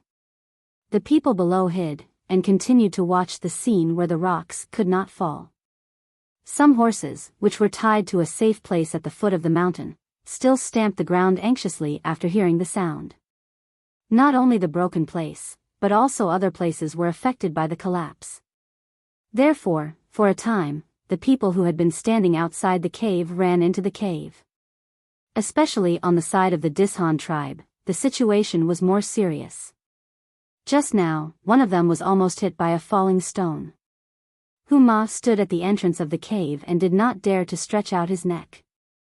From time to time, stones would fall. He was afraid that he would be hit in the head if he stretched out his neck. Seeing that Xiao Xian was standing on the rock and falling down, Huma was relieved. Even if Xiao Xian didn't die from the fall, he should at least be injured. In that case, he did not need to worry too much. Touching the wound on his waist, which was still bleeding, Huma's eyes were hazy. He did not expect that he would be forced into such a situation, and even get injured.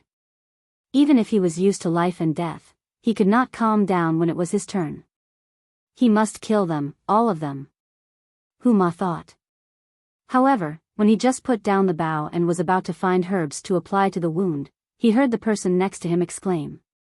"What's wrong?" Huma did not look for herbs and asked the person next to him. There is." The person over there pointed outside. Huma looked outside. When he stretched out his head, a gray shadow flashed. With the sound of the air being broken, a broken knife cut his neck. When he thought he was temporarily safe, he was killed. Puff, blood splashed. Before Huma fell to the ground, he saw the person who should have fallen with the mountain, holding an eagle's claw and rising from below. Chapter 258. No one had expected that an eagle would suddenly fly down from the ring-shaped mountain, and such a big one at that. If it stood on the ground, it would be as tall as 2 people. That was quite rare. However, the people of the grassland tribes were familiar with that kind of eagle, and the travelers resting here had also seen it. After seeing the cha-cha, the people who had been shouting about the collapse of the mountain turned their attention to it again. Then, they all looked at a cave near the top of the mountain. In front of the cave, Gula and the others were also stunned. That is, a giant mountain eagle? The 2 young men who had been watching below were shocked. So, the injury on Shan Dao's body was caused by that eagle? The other man said. Shan Dao was the name of the eagle they had brought out this time. It was also raised by Gula since childhood. At this moment, the injured Shan Dao was recovering in the cave. How could the Yanjiao tribe have a giant mountain eagle? Didn't they say that giant mountain eagles don't get close to humans? An older man from the Hui tribe said. They had always thought that only their tribe was close to and liked by the giant mountain eagles. Apart from their tribe, there were only a few tribes that could raise giant mountain eagles, and the Feather tribe was barely one of them. Even if they could raise a giant mountain eagle, it would be very difficult to raise one. It might not even be able to be tamed after it grew up, and there were many cases where the eagle would bite back at them. How could they easily accept humans with their arrogance? However, here, the Yanjiao tribe, which had come out of nowhere, had one as well, and this one was even stronger than the one they had brought out. Judging from the size, it was similar. However, if the injury on Shan Dao's body was really caused by this eagle, then the lethality of this giant mountain eagle was too shocking. They had been watching the show with the others, but they didn't expect to see such a thing. Gula, what should we do? The people next to him all looked at Gula. This time, Gula was the leader of the team, so he had to make all the decisions. Gula thought for a while and was about to say something, but then they heard a loud and clear eagle cry from below. Tisk! After Cha-Cha lifted Xiao Xian up, Xiao Xian jumped down to where Mai and the others were standing. Cha-Cha flew to the top of the cave of the Dishan tribe. Its big claws dug into the stone wall, and then it dug out the stones on the mountain wall one by one. Some loose stones that had not fallen were dug out of the mountain and thrown down. The people of the Dishan tribe did not dare to stick their heads out of the cave, because once they stuck their heads out, they would be smashed. After scratching for a while, Cha-Cha decided to leave. This place was too small and there were too many restrictions. It didn't like the fact that there were people with bows and arrows in their hands. Just as he was about to soar higher, he heard the cry of an eagle from above. Who? In a cave near the top of the mountain, a wounded giant mountain eagle that was missing a lot of feathers rushed out. Cha-Cha was enraged when he saw the eagle rushing out. He wasn't in a hurry to leave. Instead, he flew up and was about to attack with his claws. Shan Dao, come back. Gula was so anxious that he wanted to rush out himself. If he could fly, he would have already flown over. Looking at the condition of the other eagle, and then looking at his own eagle, everyone knew who would win. Xiao Xian also hurriedly blew the whistle to tell Cha-Cha not to be impulsive. When the travelers who were resting in the mountain saw the two eagles, they were more and more surprised. At the same time, they re-evaluated the strength of the Yanjiao tribe.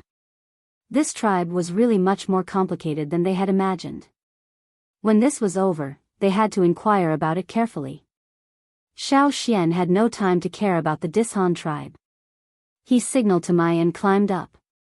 When he arrived at the entrance of the cave where Gula and the others were resting, Xiao Xian saw the wounded giant mountain eagle standing next to a man. There was no obvious hostility in his eyes, but more curiosity. Looking at the others, Xiao Xian knew what to do and made a gesture. Because of the sudden intervention of Gula and the others, Cha-Cha flew up to avoid the threat. Seeing Xiao Xian's gesture, he flew down again. Although the passage in front of the cave at this height was not wide, Cha-Cha could still stand on it. Standing behind Xiao Xian, Cha-Cha felt like he had a backer. He became bolder again and screamed at the other man and the eagle. He seemed to be laughing at the other side for asking for help. Gula observed the eagle closely. It looked very similar to the eagles living in his tribe, but he always felt that there were some differences. Even if he called another eagle of the same size from the tribe, it would still be defeated. Gula of the Hui tribe. Gula said. Xiao Xian raised his eyebrows and smiled. Xiao Xian of the Yanjiao tribe. Seeing the smile in Xiao Xian's eyes, Gula and the others were a little surprised. This kind of smile was not the kind that hit a knife, nor was it flattering. It was more like a friendly smile. However, the two young warriors thought that Xiao Xian must have heard that they were from the Hui tribe. After all, who didn't know that the Hui tribe was strong on the grassland? They didn't want to offend the strong, so they showed such an attitude. At this moment, the people of the Dishan tribe all hoped that the Hui tribe and the Yanjiao tribe would fight, because they had suffered heavy losses. Just now, Huma was cut down, the leader of the team was seriously injured, and another senior totem warrior lost an arm. The situation was even worse. It seemed that they could not hold on for long. If the fight continued, they were afraid that the whole team would be wiped out. However, the atmosphere above was not as tense as other people thought. Xiao Xian had a good impression of the Hui tribe. The ancestors of the Yanjiao tribe had a good relationship with the Hui tribe, and it was because of the eagle that they had met. Do you know our tribe? Gula asked. I've heard of it. Xiao Xian said. The young man behind Gula curled his lips. Of course, he had heard of it. The Hui tribe was strong on the grassland. Looking at Shan Dao, who was covered with wounds, he comforted him by touching his feathers. Later, Gula will help you teach the Yanjiao tribe a lesson. As for why Gula came forward instead of him, well, he couldn't defeat Xiao Xian. Just when the people of the Hui tribe thought that Xiao Xian would tell them the answer in their hearts, they heard Xiao Xian say, "The first foreign tribe I met was from the Hui tribe." "Oh? What is it?" Gula just asked casually. He originally wanted to ask about the giant eagle behind Xiao Xian. "It's a big stone card with your tribe's totem pattern." As Xiao Xian's voice fell, Gu La's eyes, which were originally focused on Chacha, suddenly turned to Xiao Xian. He looked at Xiao Xian from head to toe, as if he had never seen Xiao Xian before. His face became serious, staring at Xiao Xian. He asked in a low voice, "Where did you get that stone card?" "A giant eagle gave it to me." Hearing Xiao Xian's words, Gula didn't say anything, but the young man behind him couldn't help but say, "Nonsense. How could a giant eagle give you a stone card?" "Shut up." Gula scolded the person behind him. "I'm telling the truth. That eagle's foot was drawn with your tribe's totem pattern." Xiao Xian didn't get angry in the face of the questioning, and continued, "That eagle was very big. A layer of skin fell off its foot, and the drawing wasn't clear." Hearing Xiao Xian's description, Gula and the others thought of something. Their bodies trembled, and their breathing became irregular. In the tribe, there was only one eagle that fit Xiao Xian's description and left at that time, and that eagle's status in the tribe was no lower than the chief's. Why would the people of the Yanjiao tribe meet that eagle? Why would that eagle give away the stone card so easily? It should have returned safely, right? I hope to see it again in the future. Xiao Xian said. He really wanted to see that giant eagle again. Yes, it went back, and it's doing very well now. The shock in Gu La's heart had subsided, and his face was no longer serious. Instead, he showed a big smile, opened his arms, walked towards Xiao Xian, and gave Xiao Xian a hug. This was their way of expressing joy. "Nice to meet you," Gula said. No matter what the specific situation was, the Hui tribe didn't need to be hostile to the person who could make that eagle give away the stone card willingly. After seeing Gu La's reaction, the travelers, who had been paying attention to the scene above, were shocked. What the fuck, what happened up there? Why didn't the people of the Hui tribe and the Yanjiao tribe fight? Instead, they acted like friends who hadn't seen each other for a long time. Different from the shocked travelers, the people of the Dishan tribe were pale at the moment. Chapter 259. Mai heaved a sigh of relief when he saw Xiao Xian chatting happily with the person above. It was the first time for them to come here, and they knew from Kuan too that the higher they went, the stronger the tribes in the caves would be. They had just defeated the Dishan tribe, so they were very tired and didn't have time to check their injuries. Their fighting capacity had decreased a lot. If they fought with another strong grassland tribe, the Yanjiao tribe would be at a disadvantage. After all, they had fewer people. Moreover, Mai felt that the man above, named Gula, was much stronger than the leader of the Dishan tribe. He was not sure if he could defeat him. Looking at the cave of the Dishan tribe, Mai's eyes became serious again. When hunting ferocious beasts in the forest, it was better to kill them all at once. Otherwise, they might encounter unexpected counterattacks and threats like the thorn black wind. Mai was about to ask the warriors who were not seriously injured to go with him to kill the remaining members of the traveling team of the Dishan tribe. Suddenly, he heard the leader of the traveling team of the Dishan tribe shout up, "Leader Gula, I have something to say to you." Mai's hand, which was about to strike, paused. He gestured to the others to stay put for the time being. Although they had heard about the Hui tribe from other tribes, they were not familiar with them.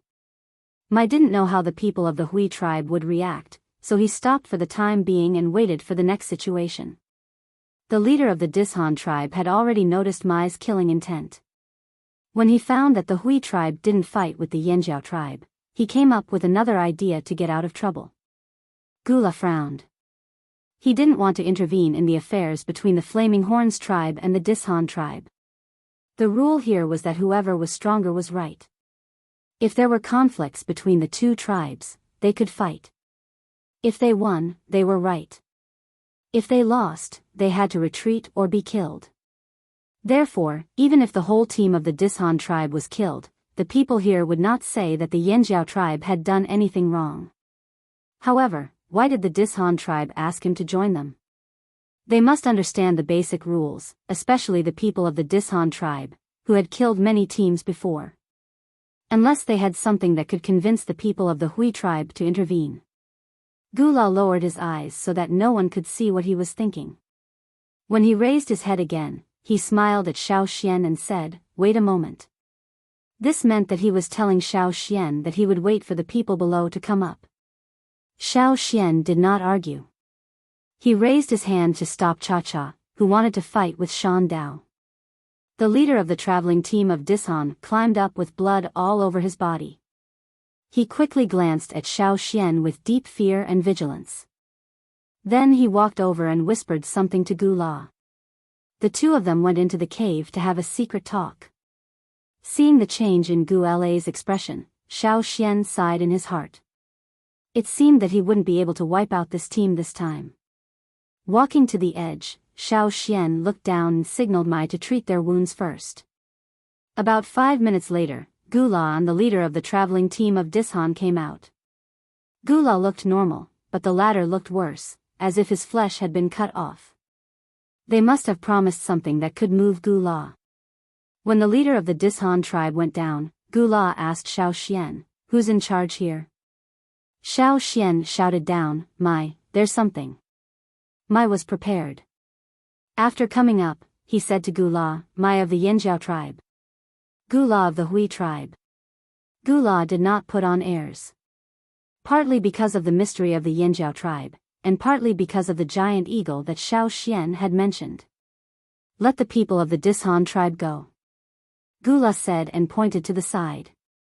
3 people of the Hui tribe went down with him and brought up a few big bags. This is their compensation. When the bags were opened, there were a lot of jade, shells and other crystals similar to the water moonstones of the drumming tribe, which could be used for trading.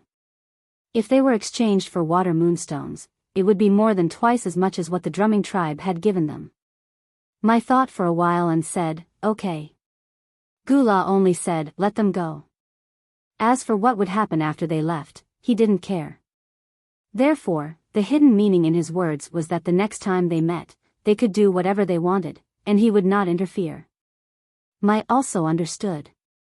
In the 2 years before returning to the old haunt, they, the former leaders of the hunting teams, were called by the shaman for training, so they naturally thought differently from others. Below, the people of the Dishan tribe left with those who were not seriously injured. As for those who were seriously injured, most of them were abandoned. Lang Jie and the others wanted to say something, but were stopped by Wei. "Let's talk about it later." Since the Hui tribe intervened, this battle could not go on. In addition to the things that the Dishan tribe took out, there was also a wooden box, which was given by Gula. There were many rare herbs in it. Of course, for the Yanjiao tribe, they had seen many good herbs, but now they were far from enough, and these herbs could be used in an emergency. Mai said a few more words to Gula and made sure that Gula meant that he would not interfere in the future. Then he left to apply medicine to the injured warriors. When Mai went down, he only took a wooden box with herbs in his hand. He did not take the other animal skin bags with jade, shells and other things. "Hey, don't you want these?" A man next to Gula shouted. As soon as his voice fell, a gust of wind swept across his face.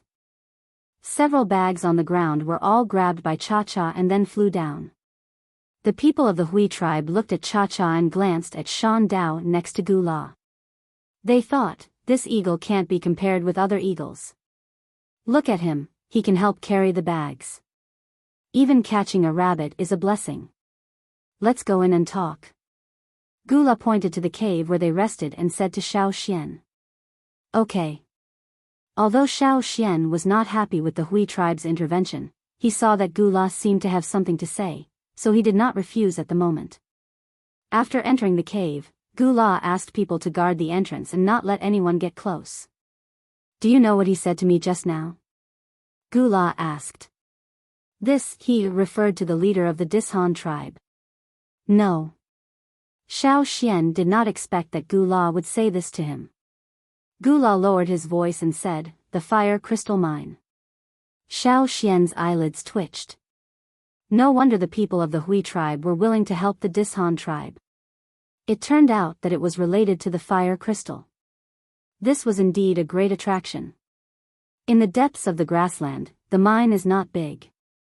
The Dishan tribe has found it, but they haven't been able to eat it yet.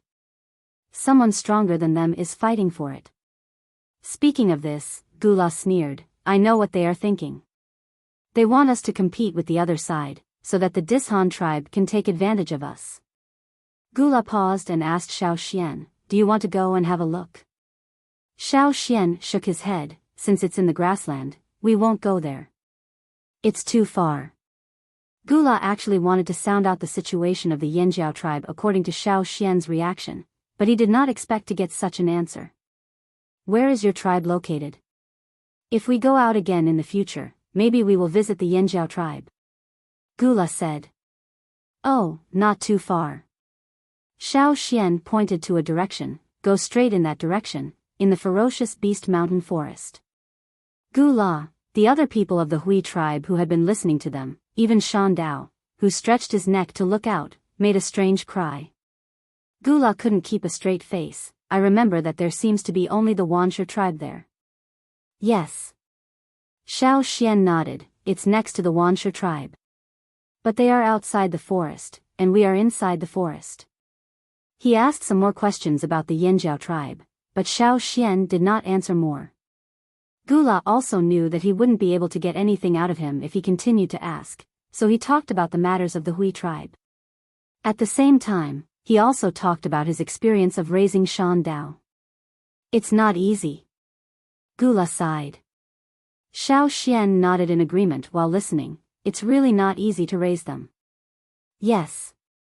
Speaking of this, Gula became excited again. At that time, Shan Dao was the smallest egg in the nest. He was only this big. Gula said, waving his hands to show the size. Xiao Xian looked at the size of the egg that Gula was talking about. When it stood up, it was higher than his knee, and this was the smallest egg in the nest. Because of this, Xiao Xian's expression became more and more strange. Gula was talking excitedly. When Shan Dao hatched, he was the weakest among his brothers and sisters. After all, he was the smallest egg. People used to say that in the nest of giant mountain eagles, the smallest egg was difficult to hatch. Even if it hatched, it would be difficult to survive, let alone grow up. When I brought Shan Dao here, I didn't have much hope. But who would have thought that Shan Dao not only survived, but also became the strongest among his brothers and sisters. Even in the whole tribe, he is the strongest among the mountain eagles of the same size. Gu La's face was filled with pride as he spoke. In the Hui tribe, this was indeed worth showing off. But he didn't expect that Shan Dao would encounter Cha-Cha the first time he went out with others. Not only did he lose, but he also lost miserably. The competition between giant mountain eagles had always been like this. In the Hui tribe, there were many fights between mountain eagles, but some were worse than this. Gula didn't think that they were bullying each other. Giant mountain eagles grew up through repeated challenges. That way, they would have a greater chance to overcome more difficult obstacles in the future. This was why Gula wasn't too angry when he saw Shan Dao lose miserably. Thinking of this, Gula curiously asked Xiao Xian, "I think Cha-Cha also grew very well. He is very strong, almost the strongest among the mountain eagles of this size I have ever seen. When Cha-Cha hatched, its egg must have been very big, right?" Xiao Xian. "Haha. What are you laughing at? How big is it?" "Don't worry, it's not an exaggeration. I have seen bigger mountain eagle eggs. So, boy, tell me, how big was Cha-Cha before?" Xiao Xian stretched out his index finger and thumb and said, "About this big." Gula. "You think I have never seen a giant mountain eagle's egg?" Xiao Xian was also helpless. He really didn't know that eagle eggs were divided into different sizes, and the difference was so big. When Cha-Cha hatched from that egg, he could hold it with one hand and almost cooked it.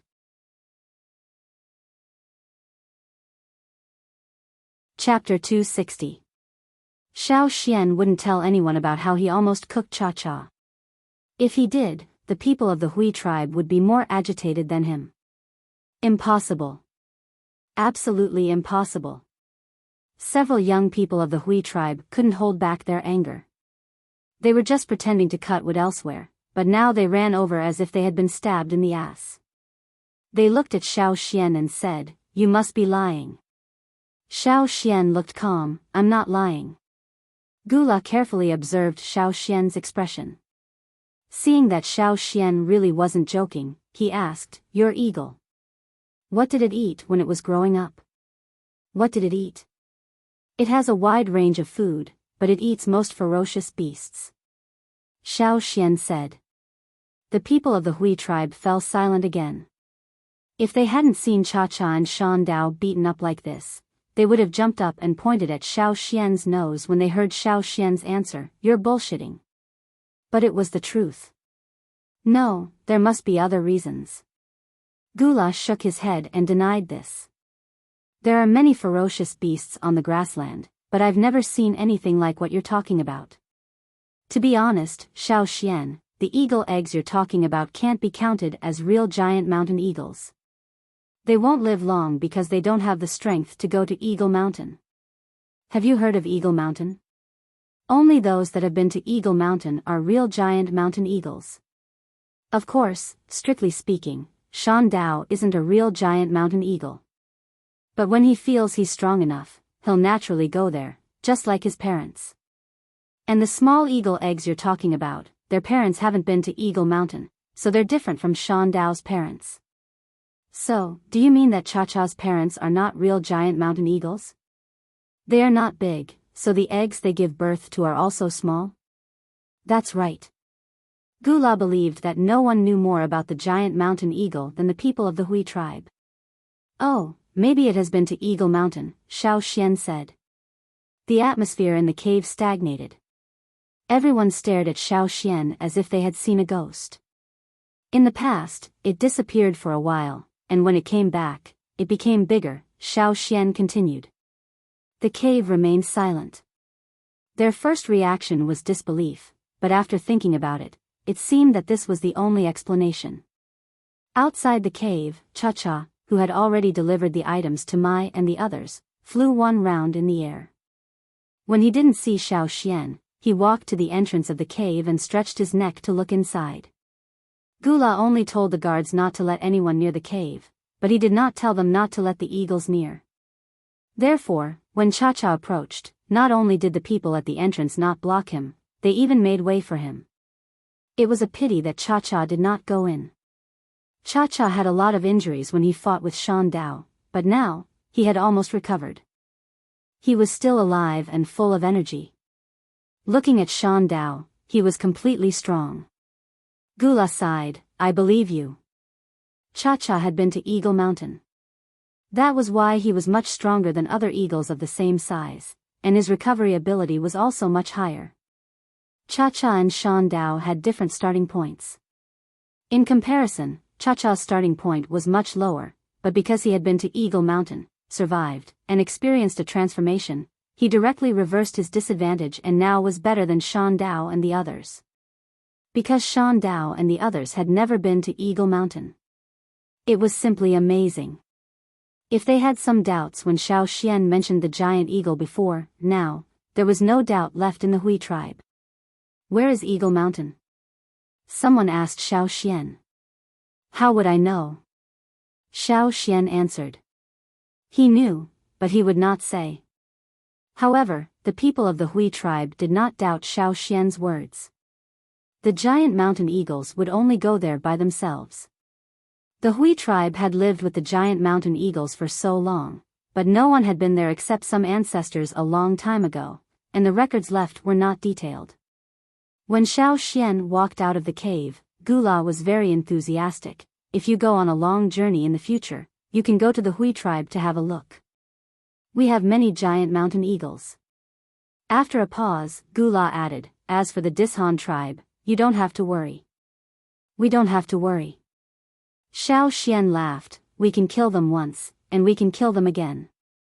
It was a bit arrogant, but people who had seen the Dishan traveling team would not doubt Xiao Xian's words.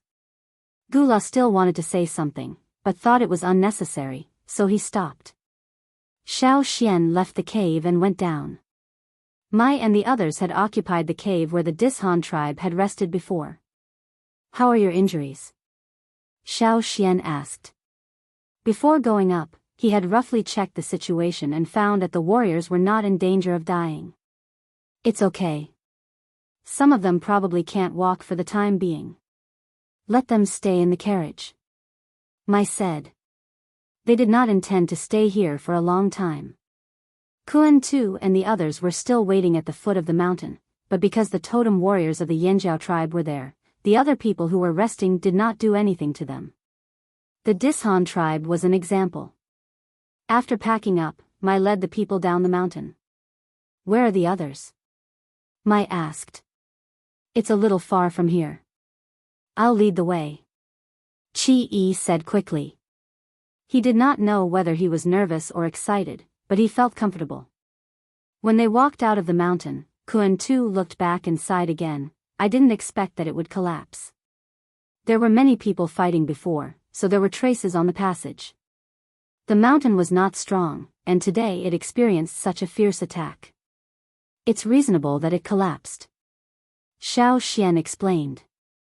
Mai looked at the people with Chi Yi and asked, "Do you have any opinions about my decision to give up chasing the Dishan tribe?"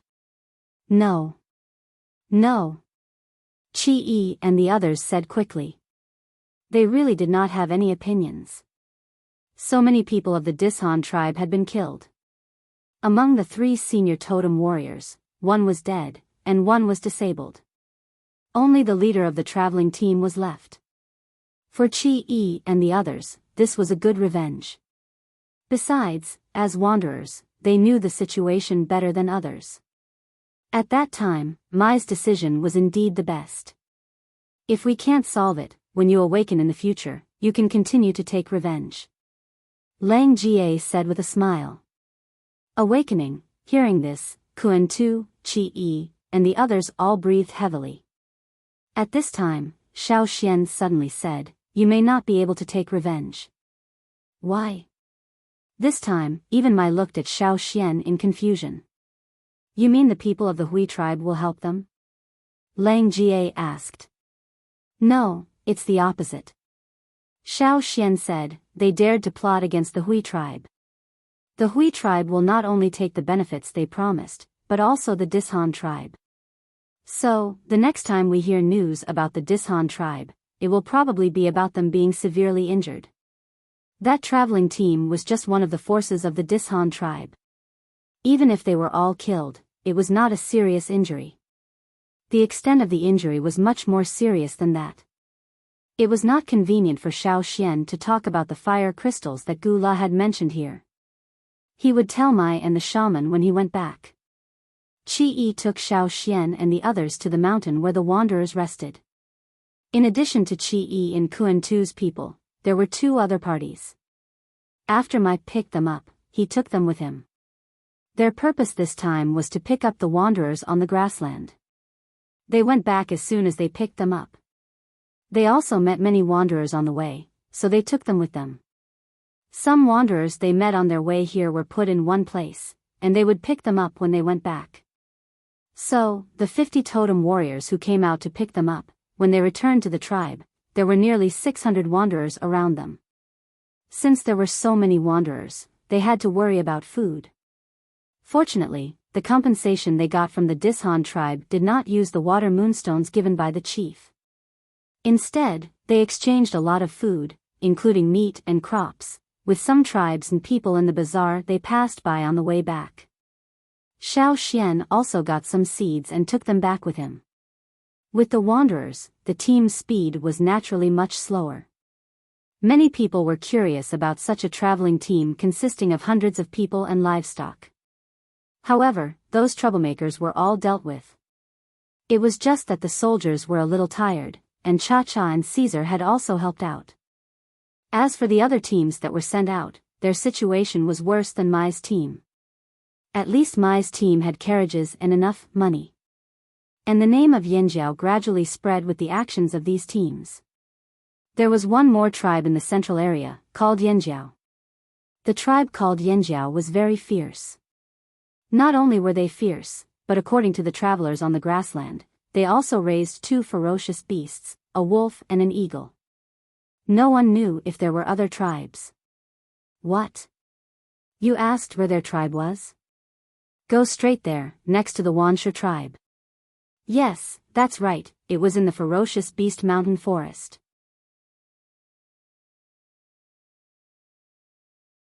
Chapter 261. Before the arrival of winter, the 10 teams sent out to pick up the wanderers had all returned to the ferocious beast mountain forest. At this time, the number of people in the Flaming Horns tribe had reached 8 or 9,000. Including the wanderers from other tribes who had followed them, there were about 10,000 people in the Flaming Horns tribe around the old haunt. Including the wanderers from other tribes, there were about 10,000 people in the Flaming Horns tribe. No one had expected that there would be so many people. With so many people, it would be lively. Many houses had been built in the tribe. Basically, they were all wooden houses. Wooden houses were simple and built quickly. Now, they were just building a place for everyone to sleep and rest. As for what kind of house they wanted to build in the future, it depended on their own wishes. The totem warriors, in addition to guarding the surroundings, had to take turns to hunt for food. Now, no matter whether it was ferocious beasts or wild beasts, there were many people in the tribe. Other wanderers who came to the tribe, whether they were from the tribe or from other tribes, were trying their best to prove their value. Building houses, cutting trees, processing food, and so on, they would take the initiative to participate. This was an opportunity to make a good impression. Naturally, technical talents would not be let go. Those who knew how to build ships and carts, those who made porcelain, and those who knew about herbs were all called to help. Therefore, in the tribe, it was common to see some wanderers pushing one-wheeled or two-wheeled wooden carts to transport things. Back then, the few old men who had a special fondness for pottery, such as Xing and the others, gathered people who knew how to make pottery.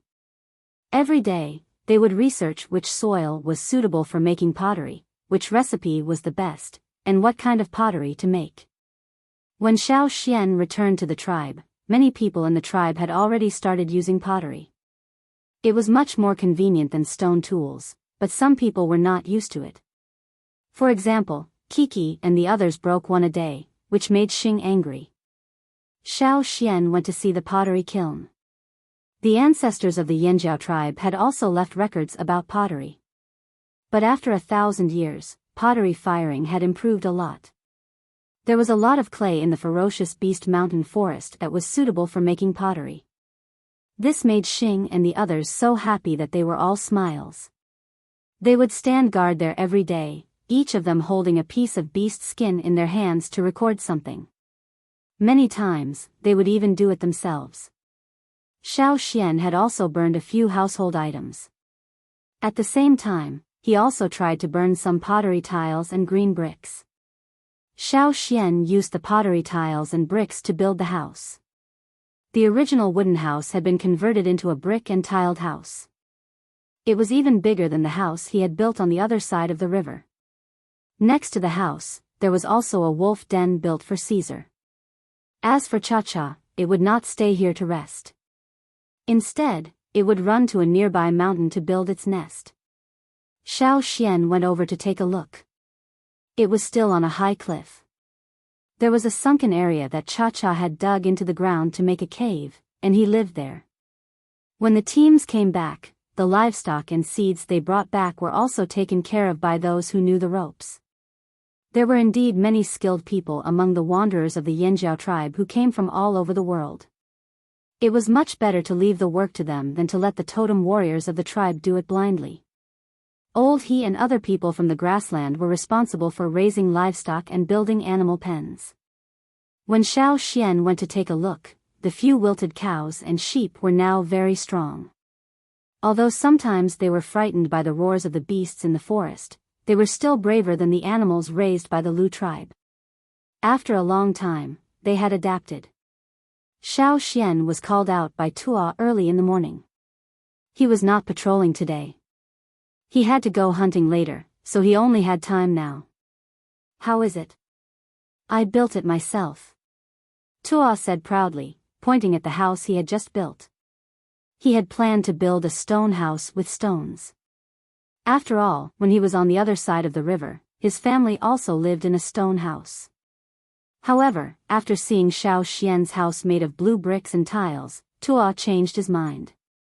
He went to Xing's place and asked them to make a batch of blue bricks and tiles. Then he brought back the house he built. After he finished, he couldn't wait to ask Xiao Xian to come and take a look. It's very good.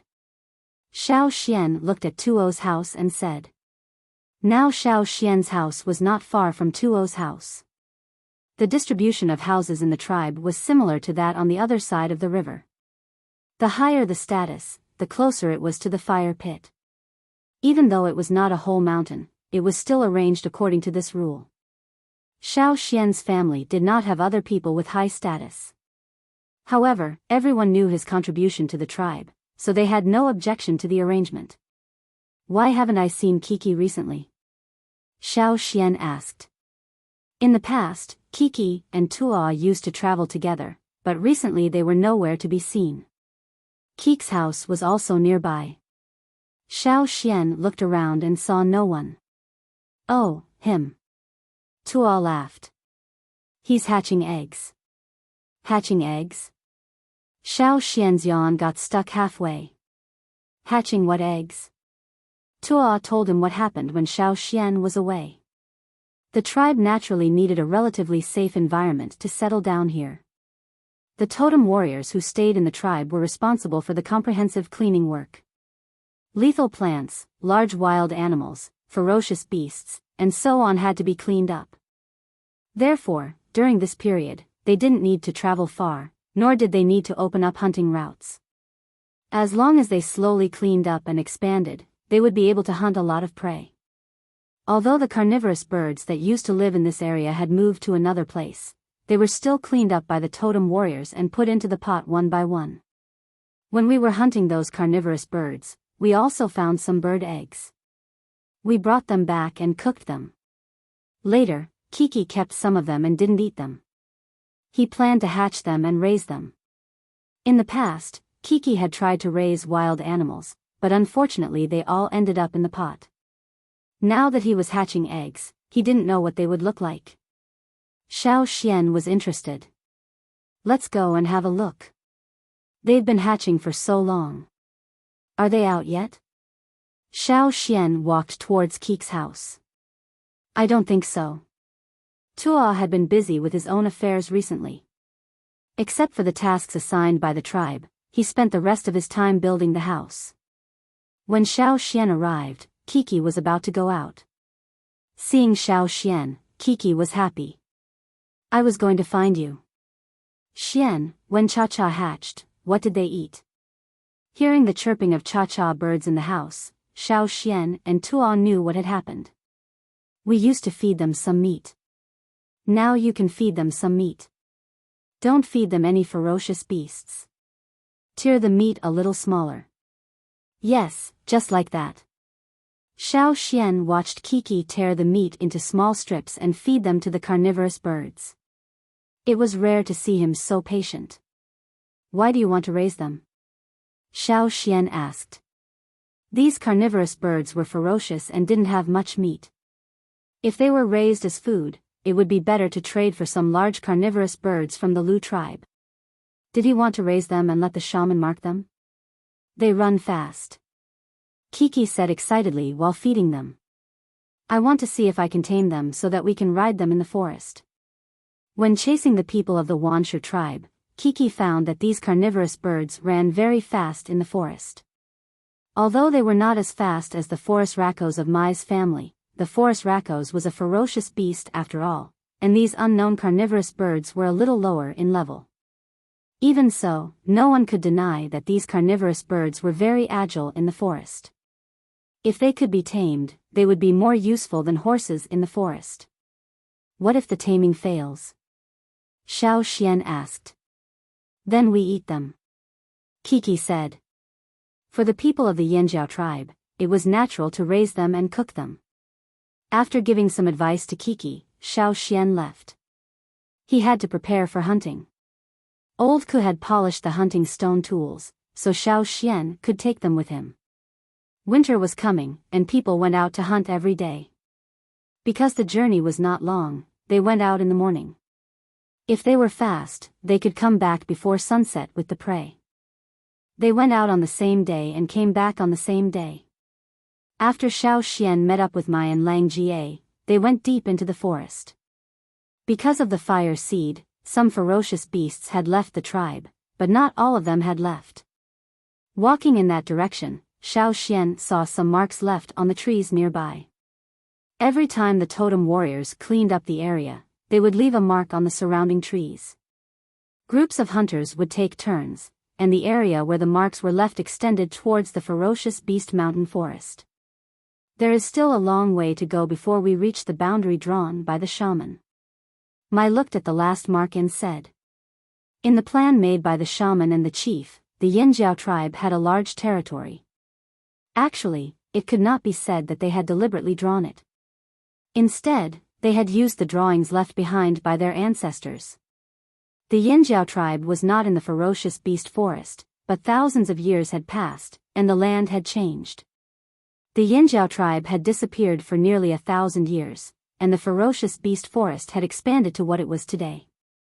If the Yanjiao tribe wanted to use the original boundary and reoccupy the territory, they would have to clear out the beasts and ferocious beasts here bit by bit.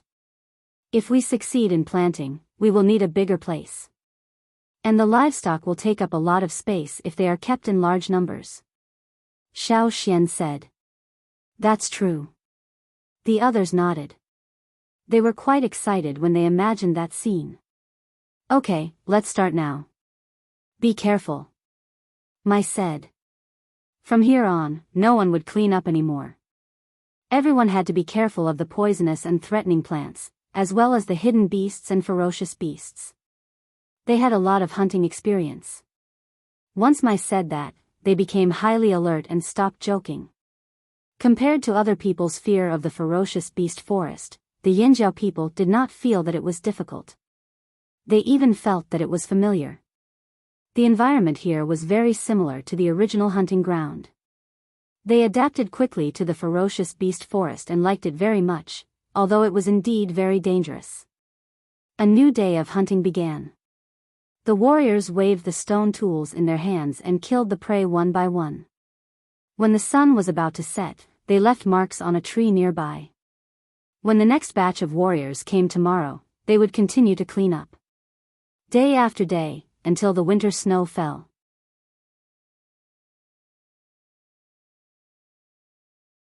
Chapter 262. For some wanderers, the heavy snow in winter might be a bad weather. But for those who came from the other side of the river, it was much milder here than on the other side of the river.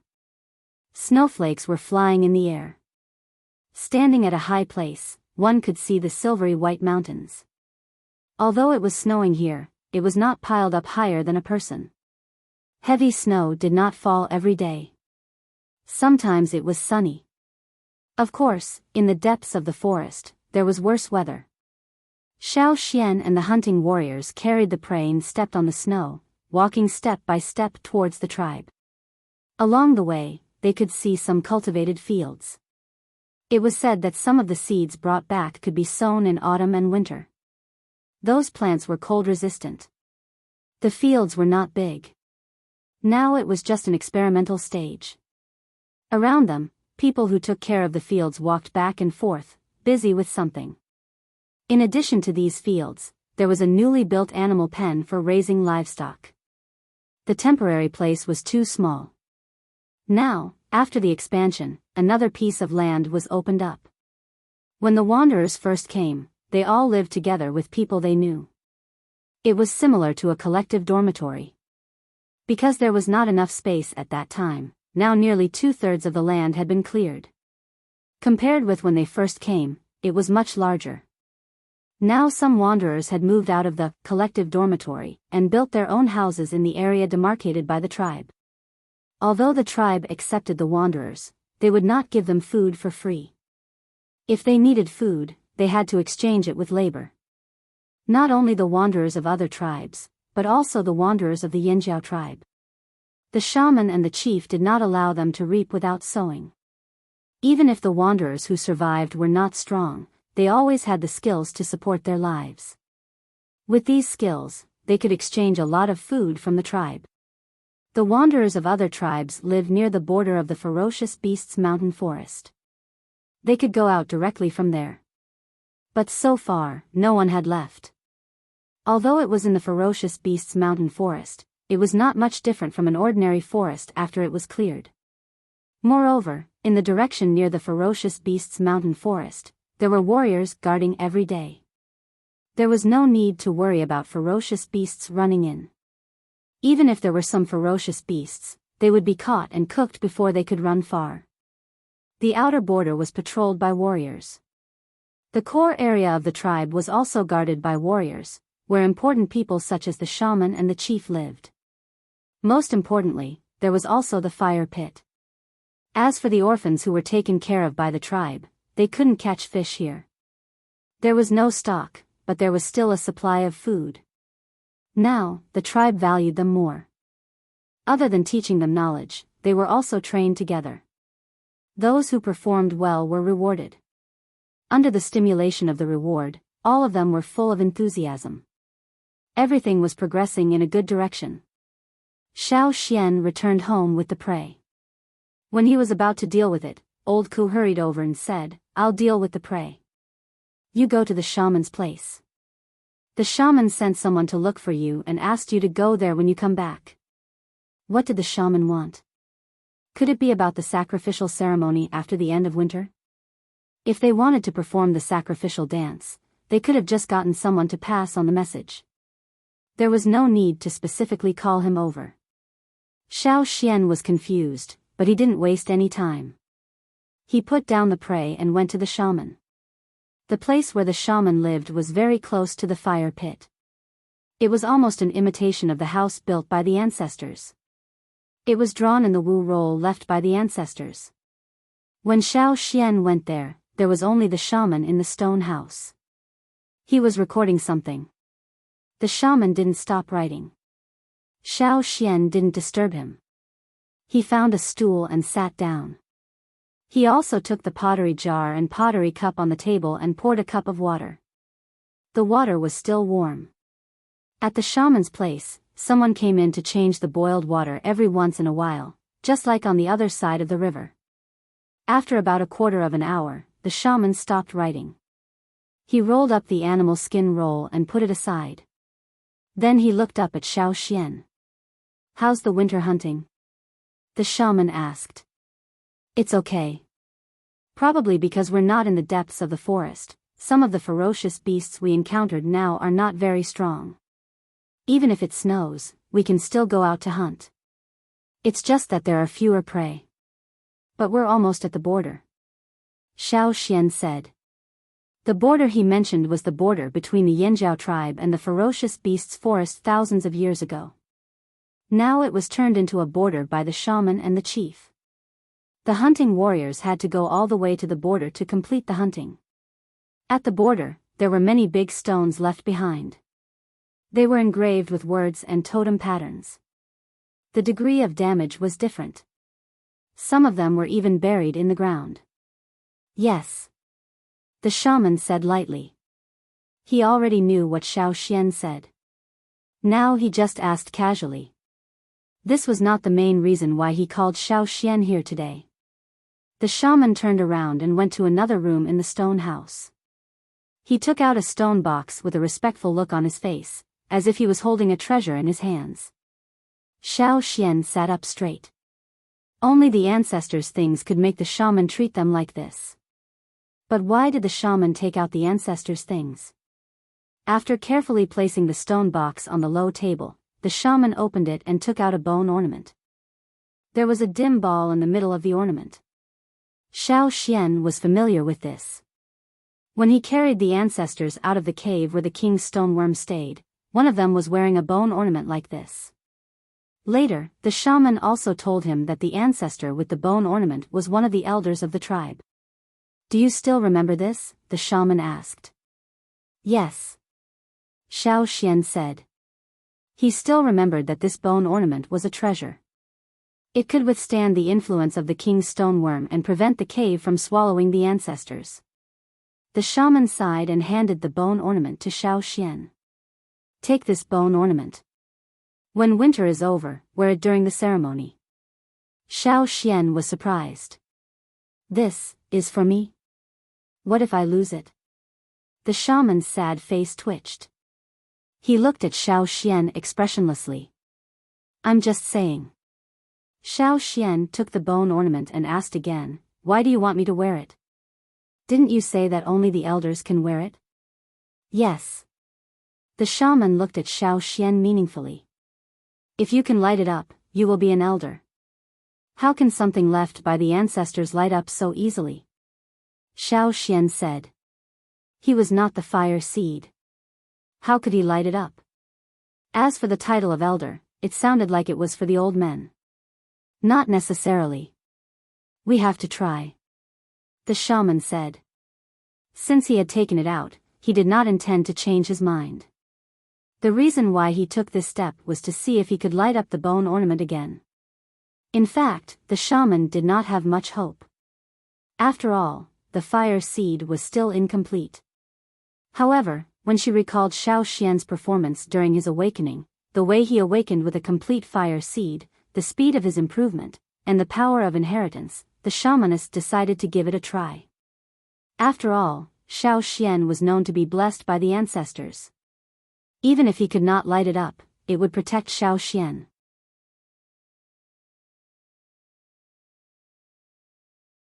Chapter 263. Xiao Xian held the bone ornament and recalled what had happened that year. He remembered that it was the ball in the middle of the bone ornament that worked. He asked, "Do you know what this ball is? Where did our ancestors get these treasures from?" In the king worm's cave, it was dark without any light. However, with his special vision, Xiao Xian saw the light emitted from this ball, which covered the people and things around. However, when he held it in a place with enough light, he could see everything clearly. In his ordinary vision, this ball was as dim as an ordinary object. This was a very special object. Treasure? It is indeed very precious. The shaman stared at the ball and the bone ornament with infinite reverence and said, "A long time ago, when the tribe was just established, after the first shaman passed away, the chief put him in the fire pit. However, he found that the first shaman did not disappear directly like the others, but left 6 pearls. That's it?" Xiao Xian was surprised. The shaman nodded. Later, the 6 pearls were given to people who had made great contributions in the tribe. They were also called elders. Except for the shaman and the chief, they were the 6 people with the highest status in the tribe. They assisted the shaman and the chief. The 6 pearls were the second light in the tribe. Even in places far away from the fire pit, they could also light up the night. Unfortunately, after the fire seed of the tribe was incomplete, the 6 pearls became dim. Xiao Xian suddenly felt that the bone ornament in his hand was heavy. What if he lost it? The shaman would kill him. If it was an ordinary treasure, he would let it go. However, this was something left by the first shaman, and there was no 7th one in the world. Thinking of this, Xiao Xian was stunned. 6 pearls? Xiao Xian looked at the shaman confusedly and asked, "Are the 6 pearls left by the first shaman in your hand?" He just saw that there were only 3 bone ornaments in the box that the shaman took out. The shaman shook his head and said with obvious regret, "The other 3 pearls disappeared with the other half of the fire seed. So far, I can't feel where the other half of the fire seed is." If even the shaman couldn't sense it, then he really didn't know where it was. As expected, the fire seed was still incomplete. As for when it would be found, only the heavens knew. After talking about the sacrificial ceremony at the end of winter, the shaman let Xiao Xian leave. This time, if nothing unexpected happened, Xiao Xian would still be one of the dancers of the sacrificial dance. After Xiao Xian left, the shaman sat where he was and looked at the dim balls on the other 2 bone ornaments in the stone box. He pondered for a long time and finally sighed. Before he came here, he spent all day thinking about how to cross the river, how to return to the old land, and what to do when he arrived at the old land. But after coming back, as he understood more about the situation around him, the shaman felt a lot of pressure. Was the Yinjiao tribe strong? Yes, but only in the past. With their current strength, there was still a gap between them and the several big tribes in the central region. Even if they really fought with the Wuxia tribe next to them, the result might be quite tragic, which he didn't want to see. However, it would be better to wait for the wanderers to awaken during the sacrificial ceremony after winter. Only by becoming stronger could they have a firm foothold. Xiao Xian went back directly after leaving the shaman's place. At this time, it was already dark and there were fewer people walking outside. Fortunately, there was no night swallow here. Those annoying nocturnal insects also came out less because of the fire seed. After the fire seed was connected to the fire vein, it had a great influence on other creatures. Cha-Cha didn't like to stay near the fire pit.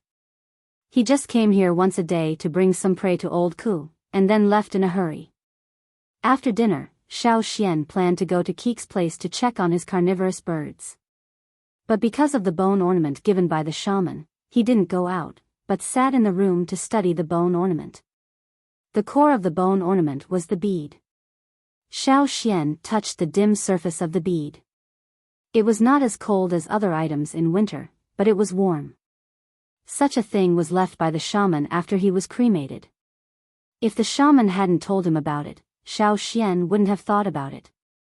Xiao Xian knew that this thing was special, but he didn't find anything useful after studying it until he fell asleep.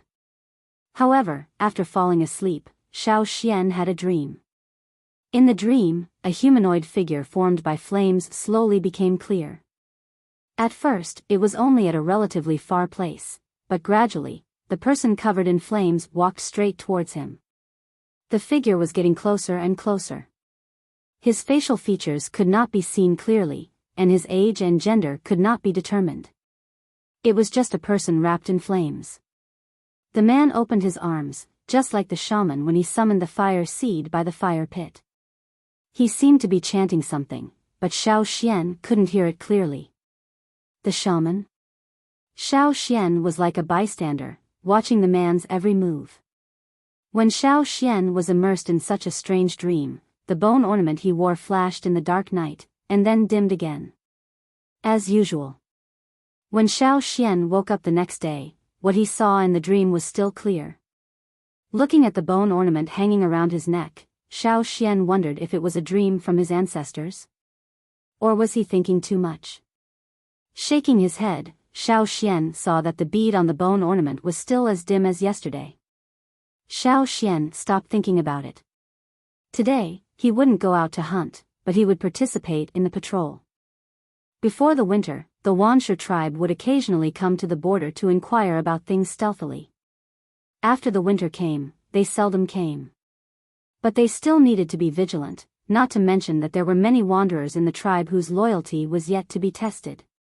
Most of the wanderers who could persist until now were determined people who knew what kind of life they wanted. Even if they didn't have a good craft, as long as they were willing to learn and work hard, they would still be able to eat and not starve to death.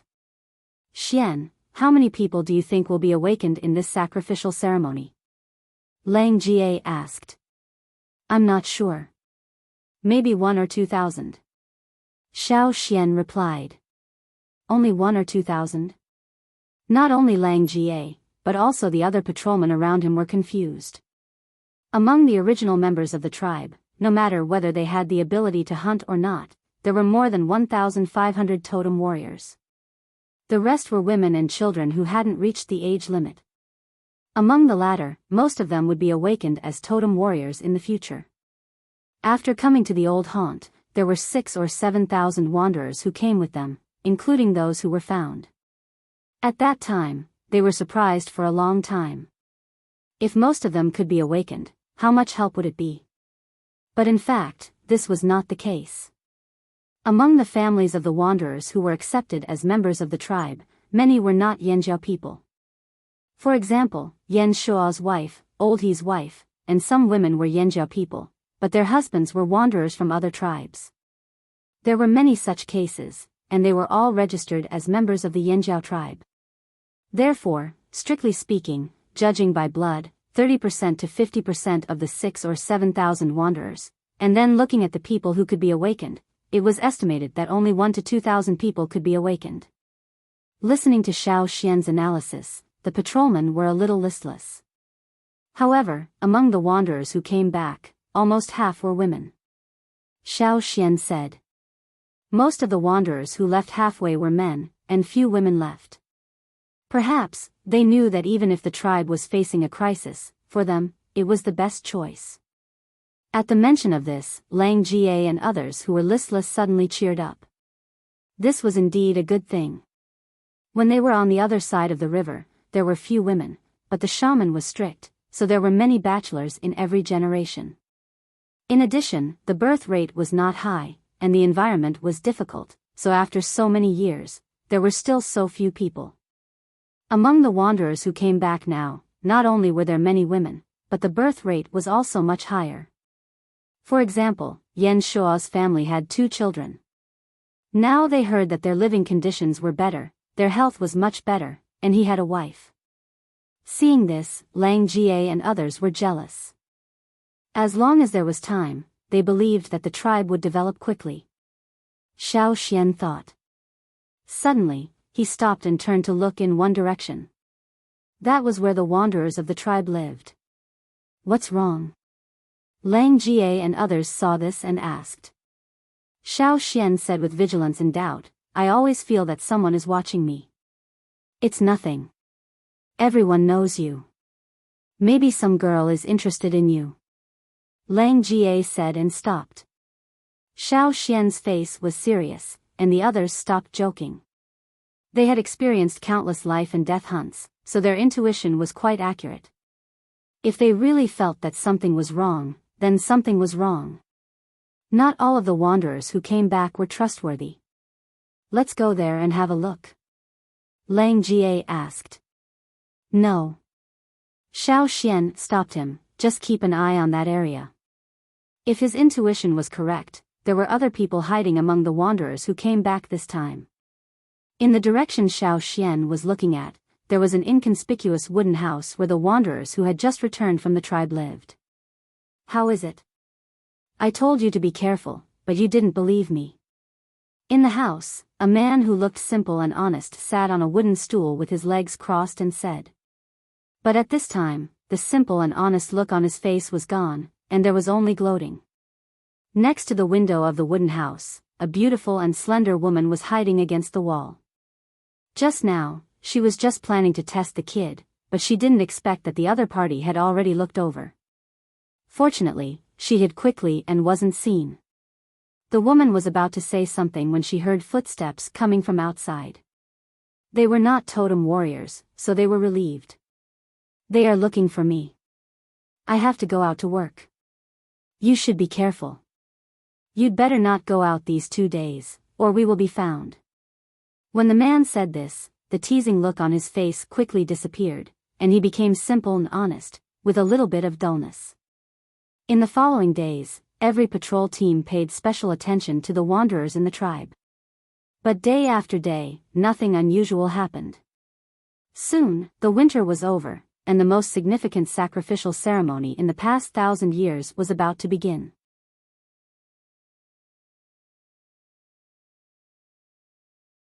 Chapter 264. The snow on the ground began to melt quickly, and the surroundings were no longer silvery white.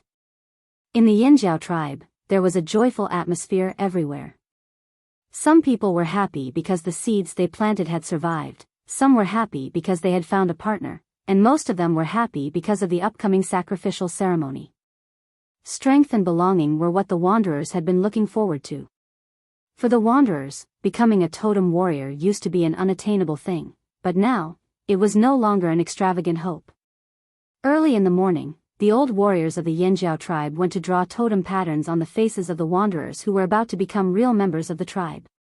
This was a necessary step of the sacrificial ceremony.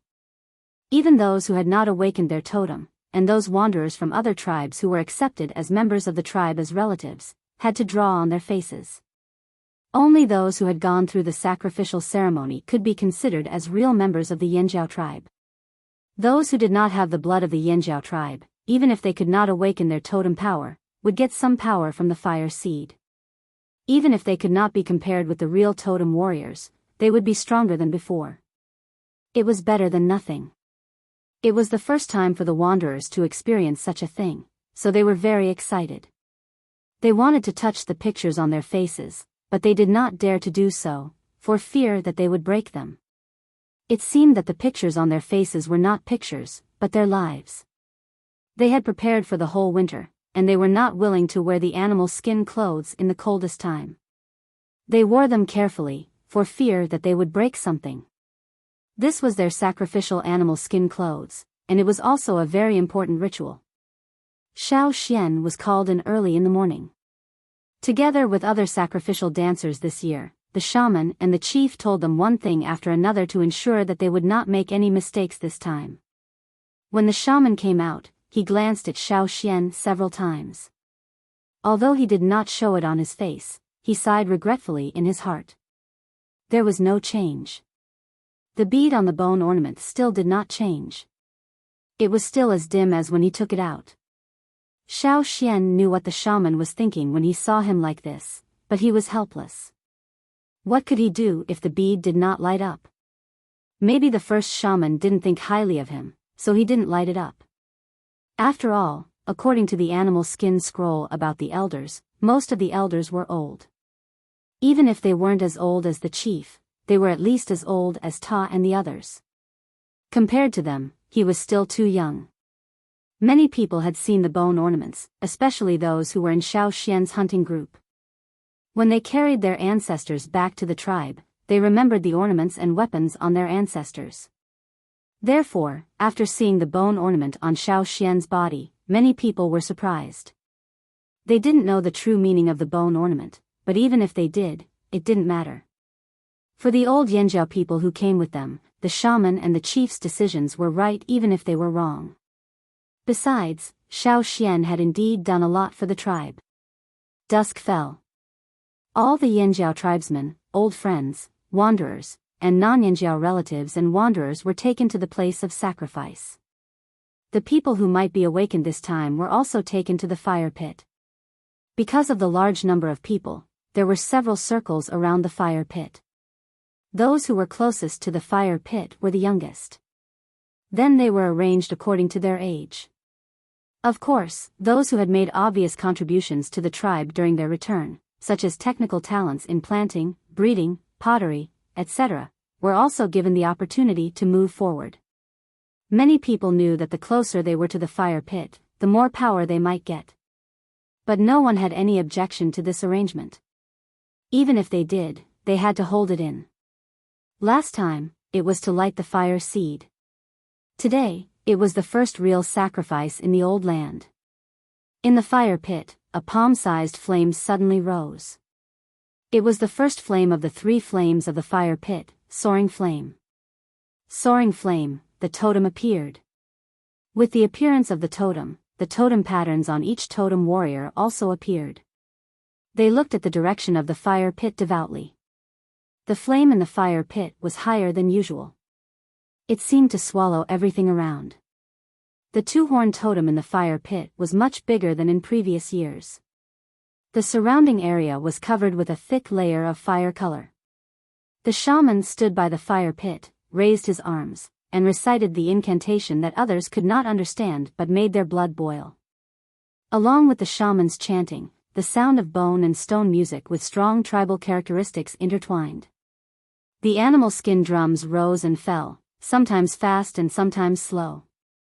The sacrificial dancers wearing leathern horns also began to dance around the fire pit. The second flame, Flying Flame. The sparks were denser than in previous years. Moreover, unlike in previous years, some of the flames in the fire pit spread out of the fire pit. They extended from the air to the outside of the fire pit and did not touch the ground. 6 fire lines stretched out from the fire pit to the outside. Xiao Xian was dancing attentively. Suddenly, he felt something strange.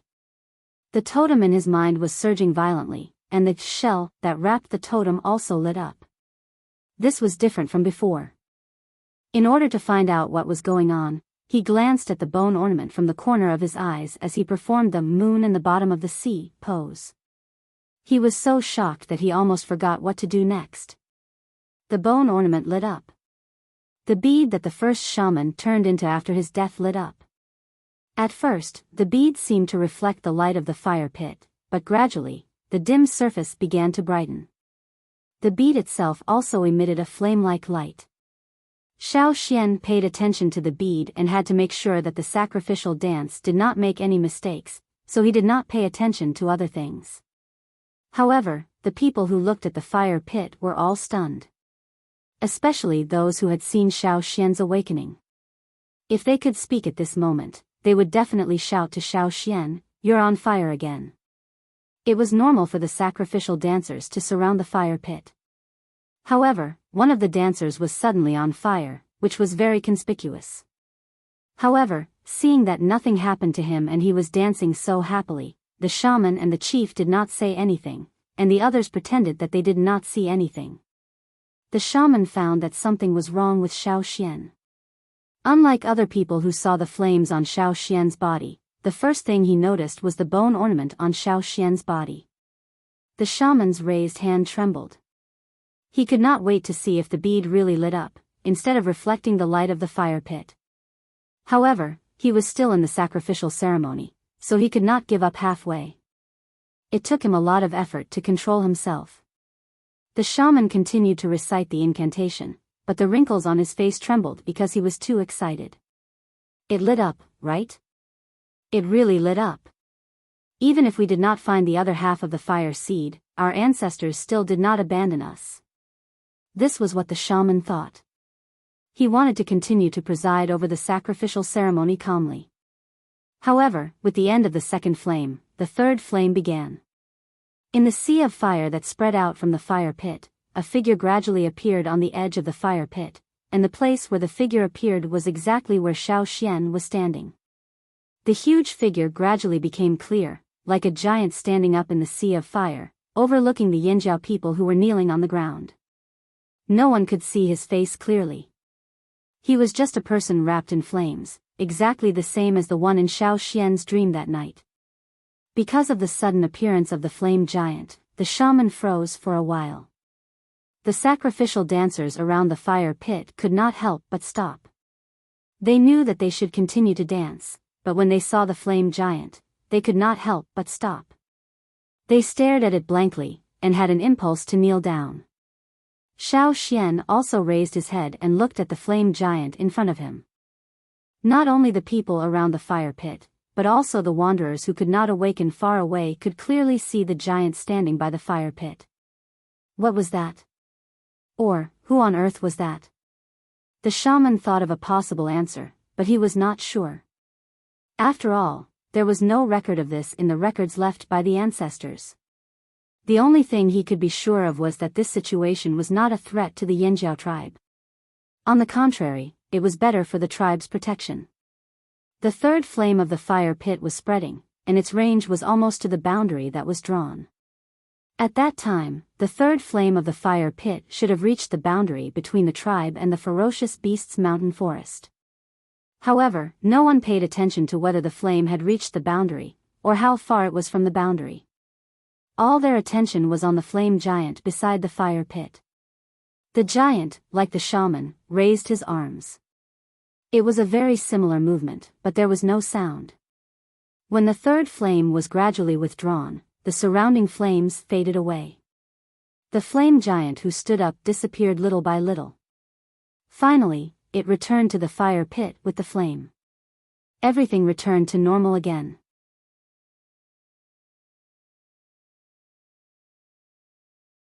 Chapter 265. According to the previous sacrificial procedures, the sacrificial ceremony would be over when the third flame ended. However, tonight was different. Even the newly awakened warriors did not have the time to rejoice over the fact that they had become totem warriors. They were shocked by the flame giant that had just appeared. Although the giant had disappeared into the fire pit along with the retracted flame, the shock that came from the bottom of his heart lingered for a long time. Not only because of the giant flame giant's appearance, but also because of the feeling that the flame giant gave them. After seeing it, they threw away all thoughts and wanted to kneel down immediately. The shaman elder breathed a sigh of relief and looked at the chief Ao. Then they both looked at Xiao Xian. Whether it was the shaman or the chief, their eyes were full of joy. Everyone. The chief Ao's deep voice sounded on the ground, which brought the people who were still immersed in the feeling back to reality. I, Ao, the current chief of the Yinjiao tribe, accept Xian as the elder of the tribe according to the will of our ancestors. Ao said solemnly. After the chief, the shaman also said, I, the current shaman of the Yinjiao tribe, accept Xian as the elder of the tribe according to the will of our ancestors. The people who had just come back to reality were stunned when they heard the chief and the shaman's words. Elder? Did they mean Xiao Xian?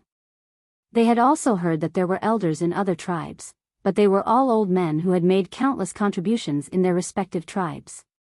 They were also very strong, and most of them had competed for the position of chief. There were even some tribes that accepted the position of elder after the chief retired, but they had never heard of such a young elder. The old people of the Flaming Horns tribe only had an impression of the elders when they were cremated. They didn't have much concept of this word, but since the shamaness and the chief said it, it was indisputable. What's more, the shamaness and the chief said, in accordance with the will of the ancestors. That was the will of the ancestors, who could refute? Who dared to refute it? If anyone dared to refute it, he would be beaten up. Xiao Xian handed the bone ornament to the shaman and held a formal conferring ceremony. After that, he told the whole tribe that from now on, Xiao Xian was the elder of the Yinjiao tribe, second only to the chief and the shaman. The shaman held the bone ornament that glowed with flames. His hands were trembling because he was too excited. He could feel a sense of intimacy coming from the bone ornament. It was the power of a junior shaman, the most powerful junior shaman in the history of the tribe. At the same time, the power in his body that had been consumed because of the ceremony was rapidly recovering. In the crowd, Old Ku's face was flushed because of his emotions. His sunken eyes were filled with tears. Who would have thought that the child who came out of the cave, who couldn't even fill his stomach, would become what he was today and obtain such a high status? In the whole tribe, the old people of the Yinjiao tribe had to obey the shaman and the chief unconditionally. Even Ta and Gigu, the two team leaders, couldn't make everyone obey them. But now, there seemed to be one more. According to the shaman and the chief, the elders had a higher status than the team leaders.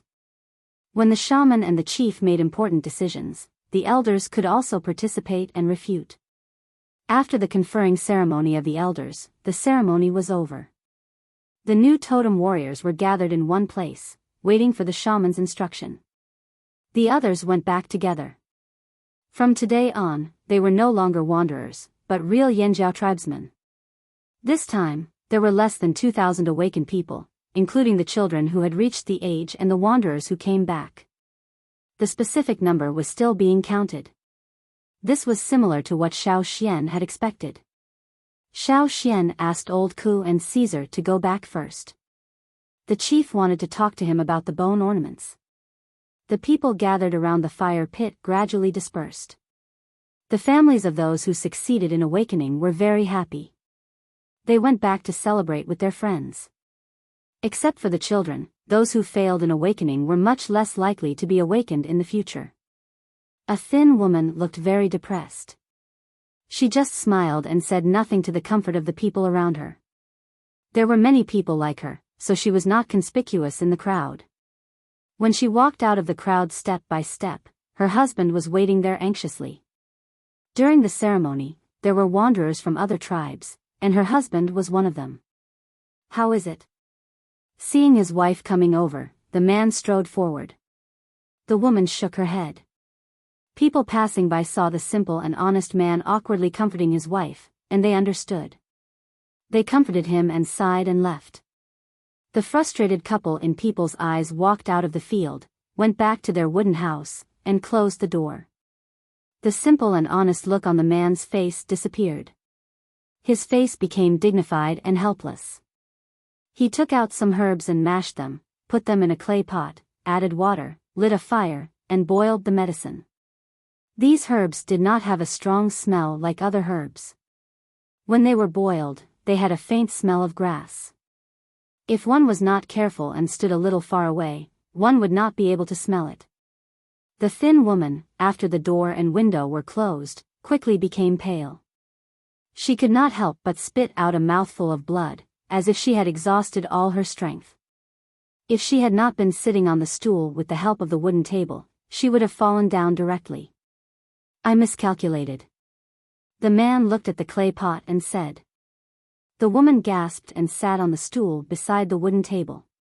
She did not say anything, for she was afraid that she would spit out blood again.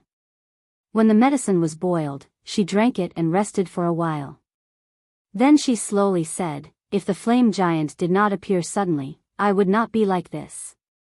Originally, their plan was to observe the Yinjiao tribe during the ceremony to see if there were any precious treasures. Generally speaking, the treasures taken out during the ceremony were extremely precious. However, this time, they miscalculated. They were acting as a young couple. The man was from another tribe, and the woman was from Yinjiao bloodline. During the ceremony, they stood in different places, because this time the wanderers with Yinjiao bloodline would be closer to the front, so that it would be easier for them to awaken. If the totem warriors from another tribe wanted to join the Yinjiao tribe, they had to go through the ceremony to be accepted by the fire seed. Otherwise, they would be rejected by the fire seed. No one would want to experience that kind of feeling. But if they were wanderers with no religion, the repulsion of the fire seed would be much smaller. They had not received such a ceremony, and at the same time, they were not wanderers without any religion. When the flames in the fire pit spread, she felt that her whole body was like thorns, and it was burning. However, she could bear such pain. They had experienced many similar situations, so their endurance was naturally different from ordinary people. However, they did not expect that a flame giant would suddenly appear. The repulsion of the fire seed was doubled at that time. Moreover, the flame giant gave her a very strong deterrent force. At that time, she almost spat out blood, but she forced it back. Fortunately, at that time, the people around her were paying attention to the situation in the fire pit. No one paid attention to her, or she would have been exposed. She remembered that the situation at that time was like a weak beast facing a giant beast. She had no power to resist. Thinking about it now, she still had a lingering fear. Thanks to her long-term experience and superb disguise, she avoided the people around her.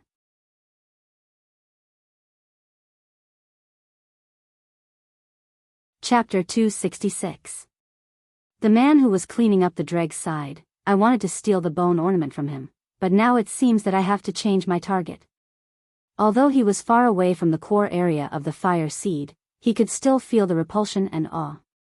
Not many people knew the bone ornament. Except for those who carried the ancestor back, the others didn't see it carefully. After a few years, they couldn't remember it clearly. Xiao Xian usually hung the bone ornament around his neck and put it in the animal skin. He didn't take it out. He had seen Xiao Xian's bone ornament before. In the winter, Xiao Xian went to the rearing place to help Kiki catch the escaped carnivorous birds. After a while, the bone ornament slipped out and he saw it. People in this line of work had excellent eyesight.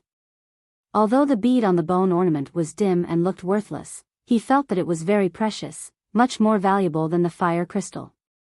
But that boy was too sharp, so he didn't find a chance to take it. But now, after the Yinjiao's sacrifice, he had given it up. It was a Yinjiao ancestor's symbol, so of course it was precious. But the awe made him vigilant. What should we do next? The woman, who had recovered a lot, asked. Wait for an opportunity. If there is something wrong, retreat first. The man said. In fact, he also wanted to go to the Yinjiao shaman's house. Unfortunately, the defense there was too strong, much stronger than that of the drumming tribe. And there was that young elder who was very observant. It was difficult to succeed in one go. After the sacrifice ceremony, the atmosphere in the Yinjiao tribe became livelier and more positive. Because of the power and the acceptance of the tribe, everyone was full of enthusiasm. Even the wanderers from other tribes who weren't qualified to participate in the sacrifice ceremony of the Yinjiao tribe couldn't help but envy them. Those who were smart were thinking about when to hook up with someone from the Yinjiao tribe. In that case, they could enter the tribe as relatives. There was liveliness and commotion. As winter passed, everything in the forest started to become restless. After clearing out their territory, the Yinjiao tribe reorganized their hunting teams. They took turns going out to hunt and opening up new hunting routes. At the same time, they strengthened their defenses around the area. The new totem warriors had already taken up their posts, and they were quite active. They could not wait to walk around the border all day with their weapons. As totem warriors, they were very excited to participate in such a matter. More fields were opened up in the tribe, and the animal pens for raising livestock were also expanded. Everything was going in a good direction, but the crisis wouldn't tell you when it would come. You had to be prepared all the time, especially for the Wuxia tribe. On this day, Xiao Xian was patrolling with the others. Even though he had become an elder, he couldn't idle around all day.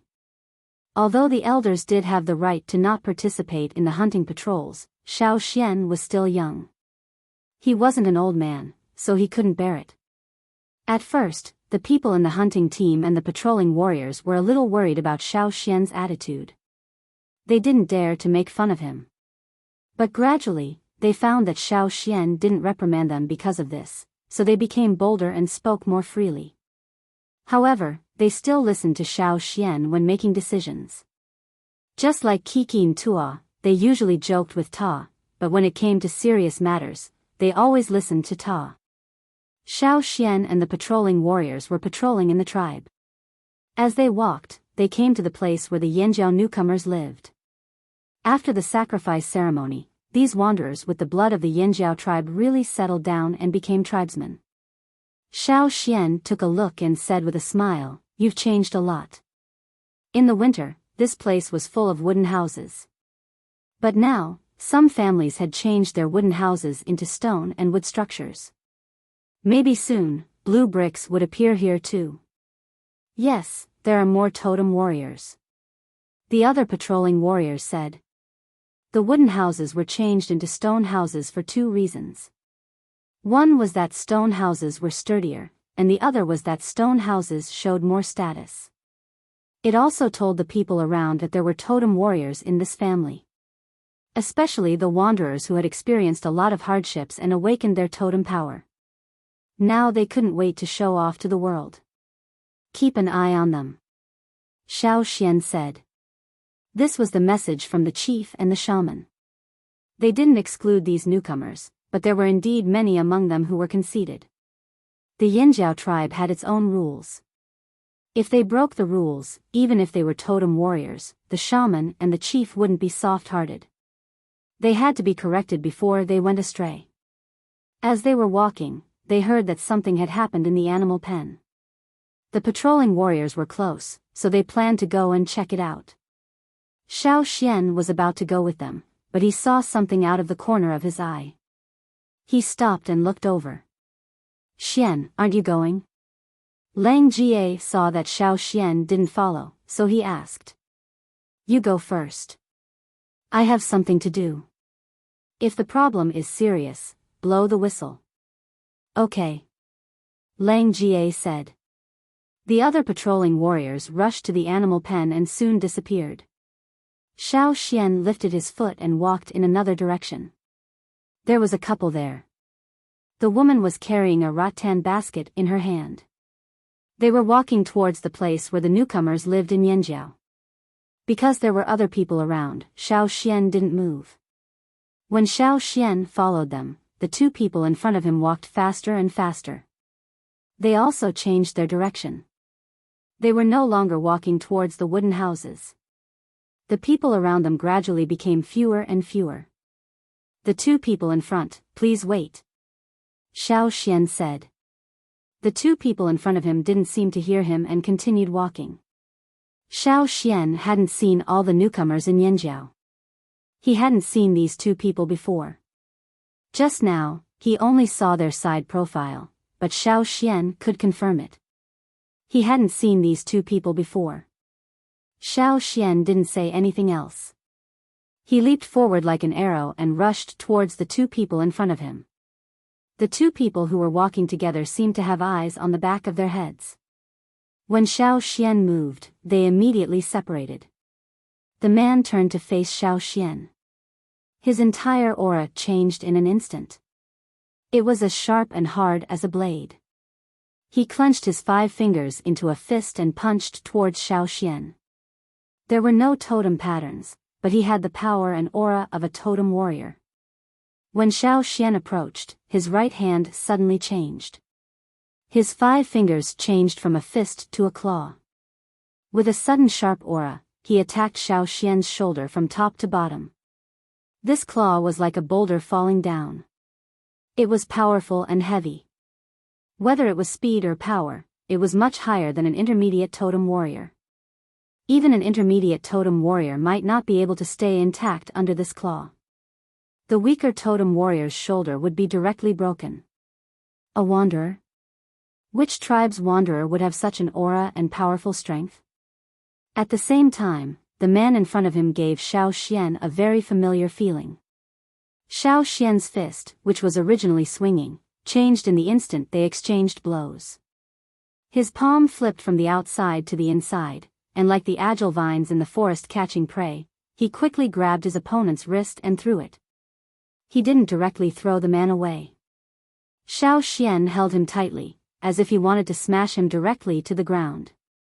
The moment the man landed, he stepped on the ground with 1 foot. If it was someone else, even if they could stand firm, their feet would have to withstand the force of the crash. If the force was transmitted to the ground, it would not only crack the ground, but it would also leave a pit or deep footprint. After all, Xiao Xian had used his totemic power, and he had mobilized it to the peak in the moment of the attack. It was not easy to bear such a force. However, the man whose wrist was grasped by Xiao Xian didn't step on the ground as Xiao Xian expected. Whoosh, it was like a gust of wind. The dust on the ground was blown away from his feet, and the air waves spread out. It was silent. You're tuning into the Biyao's Wuxia Chronicles YouTube channel. Don't forget to subscribe and join us on this journey to catch the most captivating stories.